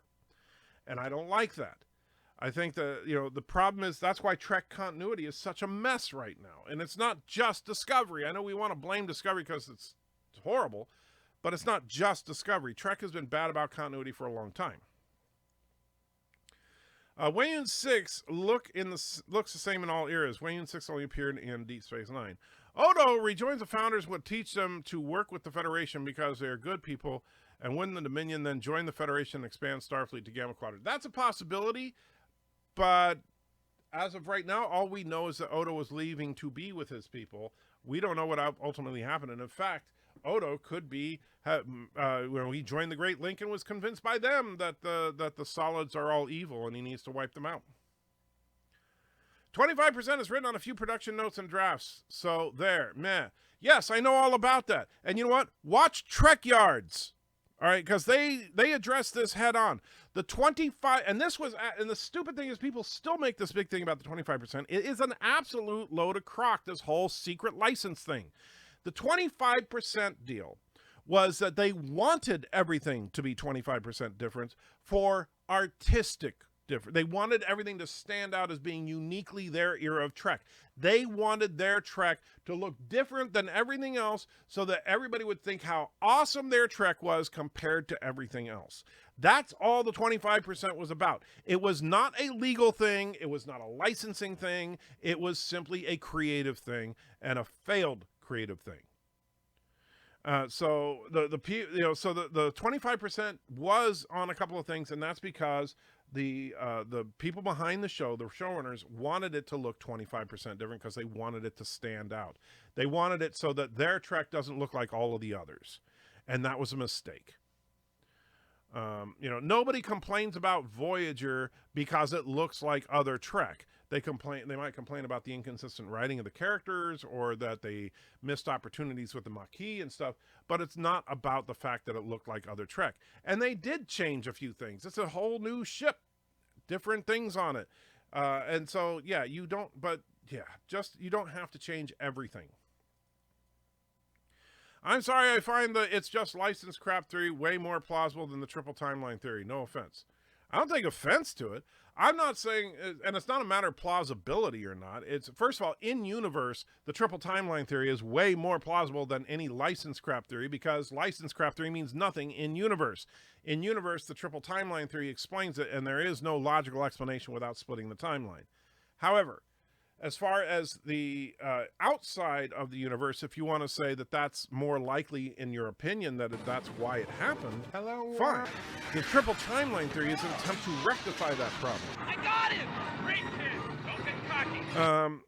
Cedric says, I've noticed that humans are everywhere in Battlestar Galactica. Well, that's true. Humans are everywhere in TOS as well. But the fact that they're that's why I like the Battlestar Galactica 2004. They don't run into a bunch of aliens along the way. TOS Klingons are the best Klingons because the women look hotter in space mini skirts. Okay, I can't argue with that. Let me argue a bit with you. Jumping from crane to crane in Casino Royale or the Aston Martin crash are more realistic. Well, the Aston Martin crash looked horrible. The jumping from crane to crane in Casino Royale. Interesting you should bring that up because that actually happened. I'm saying those were actual stuntmen. Those weren't like models and digital effects and stuff like that. And in fact, the guy, I can't remember the name of the guy now, but the guy that played the bomber that Bond was chasing was, at the time, I don't know if he still is, the world's greatest parkour champion. That's why they hired him. I think Bird of Prey 5 is right. I hear about 25% difference. It's for toy and model sales to make more money. I love making TOS era models, but the disco eras are so Joe-like. Well, I don't know what Joe-like means, but so Joe-like. I don't know what that means exactly, but I agree that they did want to market it. I'm just saying that this whole secret deal thing is a load of crap. They just wanted it to be different. They wanted their Trek to stand out. And sure, they want to sell more toys and stuff like that.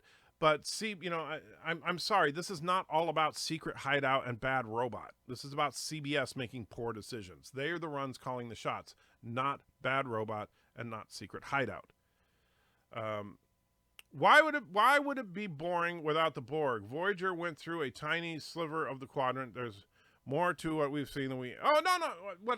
Don't get me wrong. What I mean is, once you enter into Borg space, because keep in mind, Janeway talked about the fact that Borg space is so incredibly vast that there's no way to go around it, which means it's got a huge swath of the Delta Quadrant is Borg space. And if the Borg were wiped out by Janeway, then that means that entire swath of space now has nothing but dead ships. Now, granted, could be a salvage operator's dream. But as far as the actual, excitement of a show there, oh, look, another broken down ship that nobody's used in 20 years. Woo, let's go there and salvage that ship, because that's what we do. That's my point. All right. You can sweat profusely if you're running in 30 to 50 degree weather. Kirk's sweat isn't an indicator. Well, Kirk wasn't running the whole time, but all right. Plus, the writers in Inner Mirror specifically said that Gorn was in the warmest part of the ship. So what? Like you said, we don't know the temperature of the asteroid. So the fact that the Gorn was most comfortable in the warmest part of the ship doesn't change anything. All right, the Gorn are definitively slow. But not anymore. Threshold, enough said. Ugh. Yeah. Enterprise NX does not look like an Akira class, but it does look like a concept art from an unproduced movie in the late 80s, early 90s called Star Trek First Adventures. Well, I actually like the NX. I think it's a good design. I think it's easier to say that Secret Hideout Trek is just for its own universe. It clearly is that visually. Actually, no, because it fits perfectly with the JJ verse as well. And that's where some of this conspiracy stuff came from with the secret deals. Because, there are a lot of similarities to the JJ stuff. But, you got the same guy behind them both. So why is that surprising? Nothing needs to be 25% different, but a Secret Hideout wants royalties from USS Enterprise, so it needs to be 25% different. Yeah, exactly. But the thing is, there's not a secret deal about it. That's just a fact of marketing. Stargate's best explanation for Light of the Galaxy is riddled with humans. Shame they have the worst explanation for everyone speaking English. Well, actually, I think Star Trek had a good concept going with the Preservers. And also the Sargon's people, both planting. The Preservers would transplant people from one place to another when they thought they were endangered, and that's why they ran into like Native Americans and stuff in other places of the galaxy. And Sargon's people said that they planted humanoid life all around the galaxy. In the Enterprise, Hoshi detects weapons fire at an airlock, but in undiscovered country, they can only detect weapons carrier on board if it's set to vaporize. Well, of course, because why not? And by the way, undiscovered country came first. So that's Enterprise is bad. So Joe brings barely wanted presents to the kids who weren't bad. Oh, so Joe brings barely wanted presents to the kids who weren't bad, neither good during the year and Christmas time. I've never heard of that. Oh wait, yeah, you talked about that. I'm sorry, Joe. I forgot about that. For next Christmas, we should do an animation about so-and-so, Joe. Without the Borg in the Delta Quadrant, there would be a massive power vacuum. I'm sure some species would try to take advantage of. Very true. Maybe the difference in the Gorn between Enterprise and TOS is due to sexual dysmorphism. I don't know. Dalton did the truck stunt in the first act himself, despite the director did not like the idea. They're making, there's a making of documentary on YouTube. They're fantastic. Made me rewatch the movies. Well, that's fine and dandy, but, you know, I think it looks stupid. Worf said there were no phases in the 22nd century. So in the 22nd century, they call them pistol phase cannons. Yeah, I know. Phasers, that's what you meant. Yeah. Clearly, the Gorn were definitively slow in the Arena planet and not in Defiant. You'll have to look at the big picture and re-examine the details. Yeah, the details are the writers of In a Mirror Darkly didn't care. They wanted to have the Gorn be fast, so they just had the Gorn be fast. And I'm sorry, but, you know, just because, you know, you're making a lot of assumptions there just to make it fit. And I'm not doing their work for them. You know, if you're going to have a Gorn, then the Gorn should be powerful as all hell, but slow.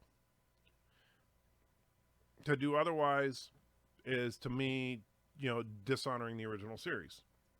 Which they don't care about, but that's what they did.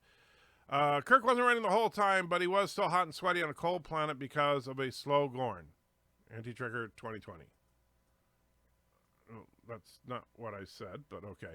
I love the exchange. We'll leave space to others now. Well, Yosef, I'm going to be wrapping it up here anyway. How can you say Namir Darkly did an amazing job with caring about TOS and also they didn't care about it? Because that's, well, no, they cared about certain elements, didn't care about others. I love what they did with the Defiant herself, where they recreated the Defiant. They recreated the uniforms. They recreated the look and feel of the original series brilliantly, and then they pissed on it with the Gorn. And that I did not appreciate. If you wanted to have some fast alien on there, you know what they did mess with that was actually interesting? The Tholians. Because we never saw the Tholian from the neck down, and I had no idea the Tholian was a spider-looking creature. That was actually clever. And guess what? If you had a Tholian running around in the air vents and stuff instead of a Gorn, that could have been freaking awesome. And I wouldn't have complained about it. Because what they did with the Tholian was add on to existing lore. They didn't contradict existing lore because we never knew what a Tholian looked like other than his face. And so now that we got to see what a Tholian looked like below the neck, it was like, oh, crap, you know. So you see what I'm saying? However, as far as the Gorn, you know, I'm sorry. The Gorn are supposed to be easily outran. That's the whole thing. But to have the Gorn be faster than a human being, I had a problem with. There's one idea the Enterprise creators had where the Enterprise Gorn would initially have segmented eyes and pop them out as contact lenses used as sunglasses. Okay. The K-Sun would have salvaged Borg tech. The Kazon, yeah. Enterprise broke canon, but it felt like Trek, though. That's the thing, and don't get me wrong, I'm not saying Enterprise was a crap show. I love the show, and in fact, the episode that we're talking about, In a Mirror Darkly, is their best episode, and it's freaking awesome. The Gorn is like the nitpick I have on it. I mean, there's really not much else I can complain about. Let me get this straight. When it comes to the times 3 theory, we have to look at in-universe evidence, but when it comes to the Gorn swiftness on Enterprise... Well, no, I will give you, Darren, if you want to, and it depends on how, just like when you were talking about what's the most likely reason for the problem, right? When you say, oh, it's marketing, they want to sell toys. Yes, that's the cause of the problem. But the solution to the problem isn't it's marketing and they're selling toys. The solution is the triple timeline theory. Now with the Gorn, what is the cause of the problem? What I'm saying, the writers did not give a crap about continuity with the Gorn. They just wanted a cool villain wandering through the air vents and all that. What's the solution? You got a good one. All right, so the Gorn was in a warm environment on Enterprise and maybe the asteroid was cold. All right, that's a good solution. I'll give you that. It fits. So I will say this, Darren. I will be more than happy to accept your explanation of the Gorn being faster on the Enterprise episode as soon as you say that the triple timeline theory makes sense. Mr. Miles thinks the Gorn looks better because it's not a Godzilla ripoff now. Okay. And Cedric retracted a message in a super chat? Can you do that? I have no idea what you said now, Cedric. Really? I mean, let's see. Wow, that's weird. Why did you do that? Well, Cedric, I don't know what you had to say, but I'm sure it was poignant and wonderful because you usually have nice things to say. What's that trigger ranting about? Oh, nothing, just Gorn. Defiant want a piss poor knockoff of Enterprise because TOS just recycled the same stuff over and over. Okay, Roxall. Well, in that case, the Yamato or whatever it was a piss poor knockoff of the Enterprise, as was the Odyssey and every other Galaxy class ship we saw. I mean, that's stupid. Just because the Defiant was the same class of ship as the Enterprise doesn't make it a piss poor knockoff. Yeah, that's the Mirror Universe version, maybe not the same as in this universe. Well, that's another possible explanation, but I actually like Darren's better. I think Darren's got a better explanation than the Mirror Universe, which I've heard people use the Mirror Universe as the explanation in the past. Because the problem with that is that while the Mirror Universe affects the personality of individuals, it doesn't seem to change the physiology of anybody. Like Vulcans are still Vulcans, humans are still humans. It's just that, good is evil, evil is good. Katinga before the D7. Yeah, some management mistakes as well. Just use that Katinga model instead of make a D4. Well, yeah. Other than season one and the last episode, Enterprise is good. I will agree with that, Red. I don't see a problem with Gorn moving swiftly in the hot engine room. Well, did you not listen to me?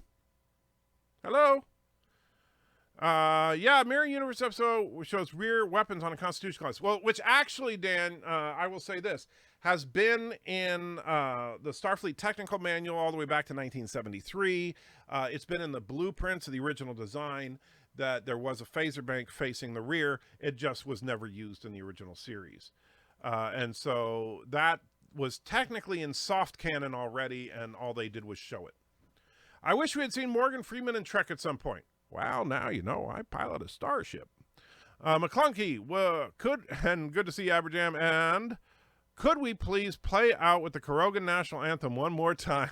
You love that Korogan National Anthem. All right, we will sign out with the Korogan National Anthem. Let's see. Oh, I guess the USS T'Prang was a piss poor knockoff of the USS Sturgeon. Oh, wait, they're both the same class. Exactly.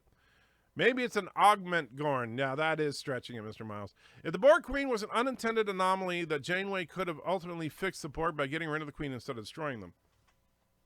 Yeah, except that wasn't the case. Because when she died, most of the Borg ships and Borg drones and stuff were not doing well. On Discovery, didn't they establish that Terrans were light sensitive while humans weren't? That's true. Good point. But that makes no sense because we only saw it in Lorca. Why isn't Georgiou running around, putting eye drops in her eyes and crap like that? Cisco's Defiant is a disgrace to the name Defiant. Well, that I'll agree. Enterprise Defiant also had aft torpedo launcher too. I like that. Yes. Morgan Freeman would have been awesome voice for their computers. Oh, that would have been cool. Computer working.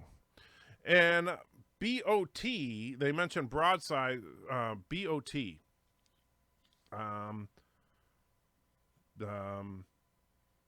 Not sure which one what BOT is, but they mentioned broadside phasers. I don't remember that. Oh, balance of terror. Is that what you mean? Did they say broadside phasers? I don't remember that. Now I'm going to have to look. Jerk. I was just going to see. So we go to, and we'll say broadside. And search. Okay. There's only one instance of the word broadside being used in Trek. And that was in the episode Human Error, which is Voyager on the bridge. And it's not even a line. It's an annotation to the visual effects people. The shockwave hits them broadside on. That is the only script mention of broadside. So I think you might be in error there, Indy. For me and the Gorn, I honestly just assume the species evolved in another direction and then the Prime universe. And sorry I didn't get here's the thing about not getting BOT's Bounce of Terror. I suck with acronyms. Remember, I am dyslexic, so putting words together like that, not something easy for me to do. I struggle with that. Anyway, I am going to wrap it up there. So give me just a second while we get the end credits set up, because since somebody insists that we do it differently. So we go here, and that's not what we want to do. All right, so we go back and play. This song was created using the N-Track Studio app. Hello, world. Oh, sure. I'm trying to get everything set up. got it! What do? You throw a super chat in there and mess me up. And so Cedric says, Mirror Universe is for lazy writers. Well, here's the thing. Mirror Universe can be something you can have fun with every now and then. But I think that, I do think it was lazy the way they did it in Discovery and in Deep Space Nine, quite frankly. But I thought that the Mirror Universe use in Star Trek Enterprise was actually very clever, and I liked that. And it was a different take on things. So I think that it can be something that lazy people can do, but it's also something that intelligent people can do. It's just a premise, and how you work with that premise is, going to determine whether it's good or just lazy. So with that, now this time I'm really going to wrap it up. If I can now have to rewind the credits so that they're not muted anymore, and go back and play. Oh, hail, great Karoga, the land of Deloja. Hail, mighty leader, the brave bird of prey. We flash our banners and alter the sky. We found all your orphans and took them away.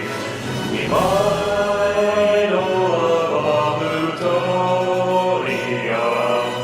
We beat your orphans, it's our only fun. Freddie and Frankie will always be great. G-Dems are always welcome here. In Karoga you should have no fear. We go to bed at around 8:30. We love building bridges and shop at some bridges. We bow at the peak of our great mom brain. Oh, hail Karuga, the land of Georgia.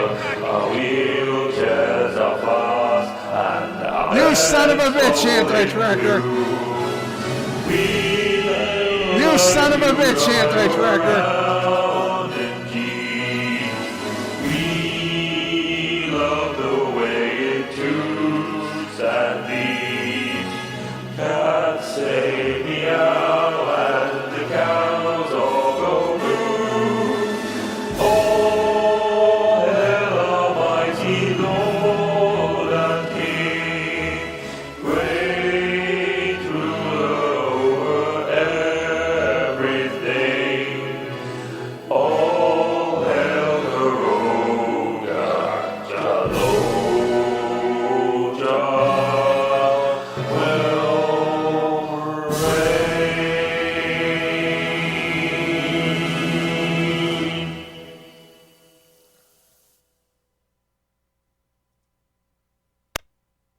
You son of a bitch, anti-tracker!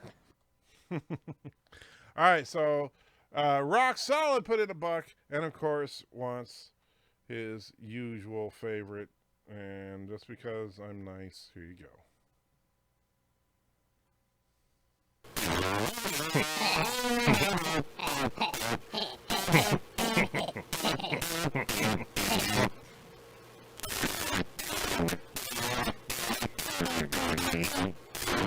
Spinning Spock has space dyslexia. Next on Six Ad World.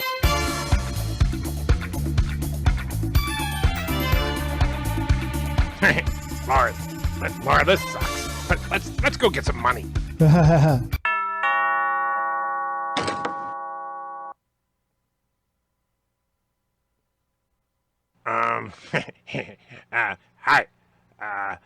I'm Feces. This is Lorehead. Can we have some money? Feces? Loreface? What kind of names are those? My name is Lorehead, sir. Lorehead. Like, my head is full of lore. Get it? Yeah. And I'm Feces. You know, like poop. Anyway, boys, I sure could use a hand from a couple of strong young lads. Okay. You see, I've been stuck in this dang old hospital bed for nigh about a decade now, and I can't adjust it quite right.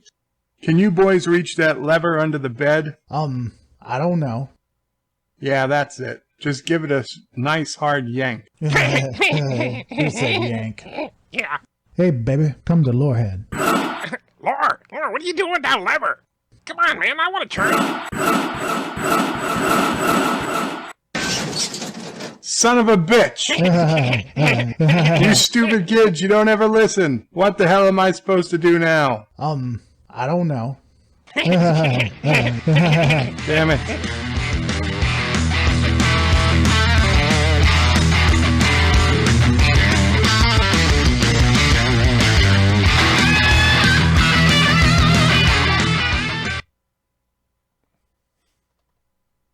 And yes, so now I have to do Hypnoturd because of Miles being a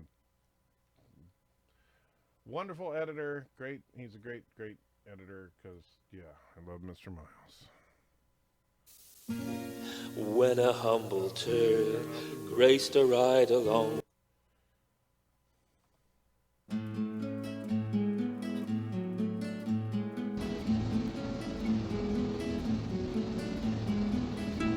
All hail the Hypnoturd. Give yourself to the Hypnoturd. The Hypnoturd is love. The Hypnoturd is life. The Hypnoturd is kindness welling up inside you. The Hypnoturd is a field of pretty flowers that smell bad. The Hypnoturd loves you. The Hypnoturd is in you because the Hypnoturd is you. You will give to the Hypnoturd. You will bow down to the Hypnoturd. There you go. And Dan says, there is a Star Trek script finder website where you can search, just type a word you're looking for and it will show you. Yes, that's what I did to find broadside. So yes, I use that. It is scriptsearch.something name. I can't read it, but yes, Star Trek script search is awesome. I use it all the time. I've never used a recording of myself for the Hypnoturd. All right, guys. So with that, I am going to take off. Have a good one, and yeah, just now. See, now here's the problem: is that now I played the credits already. So what do we? And we played the Korogan national anthem. So I think we're just going to have to play a political ad to sign off with. I'm Michael J. Crawford, and I approved this video.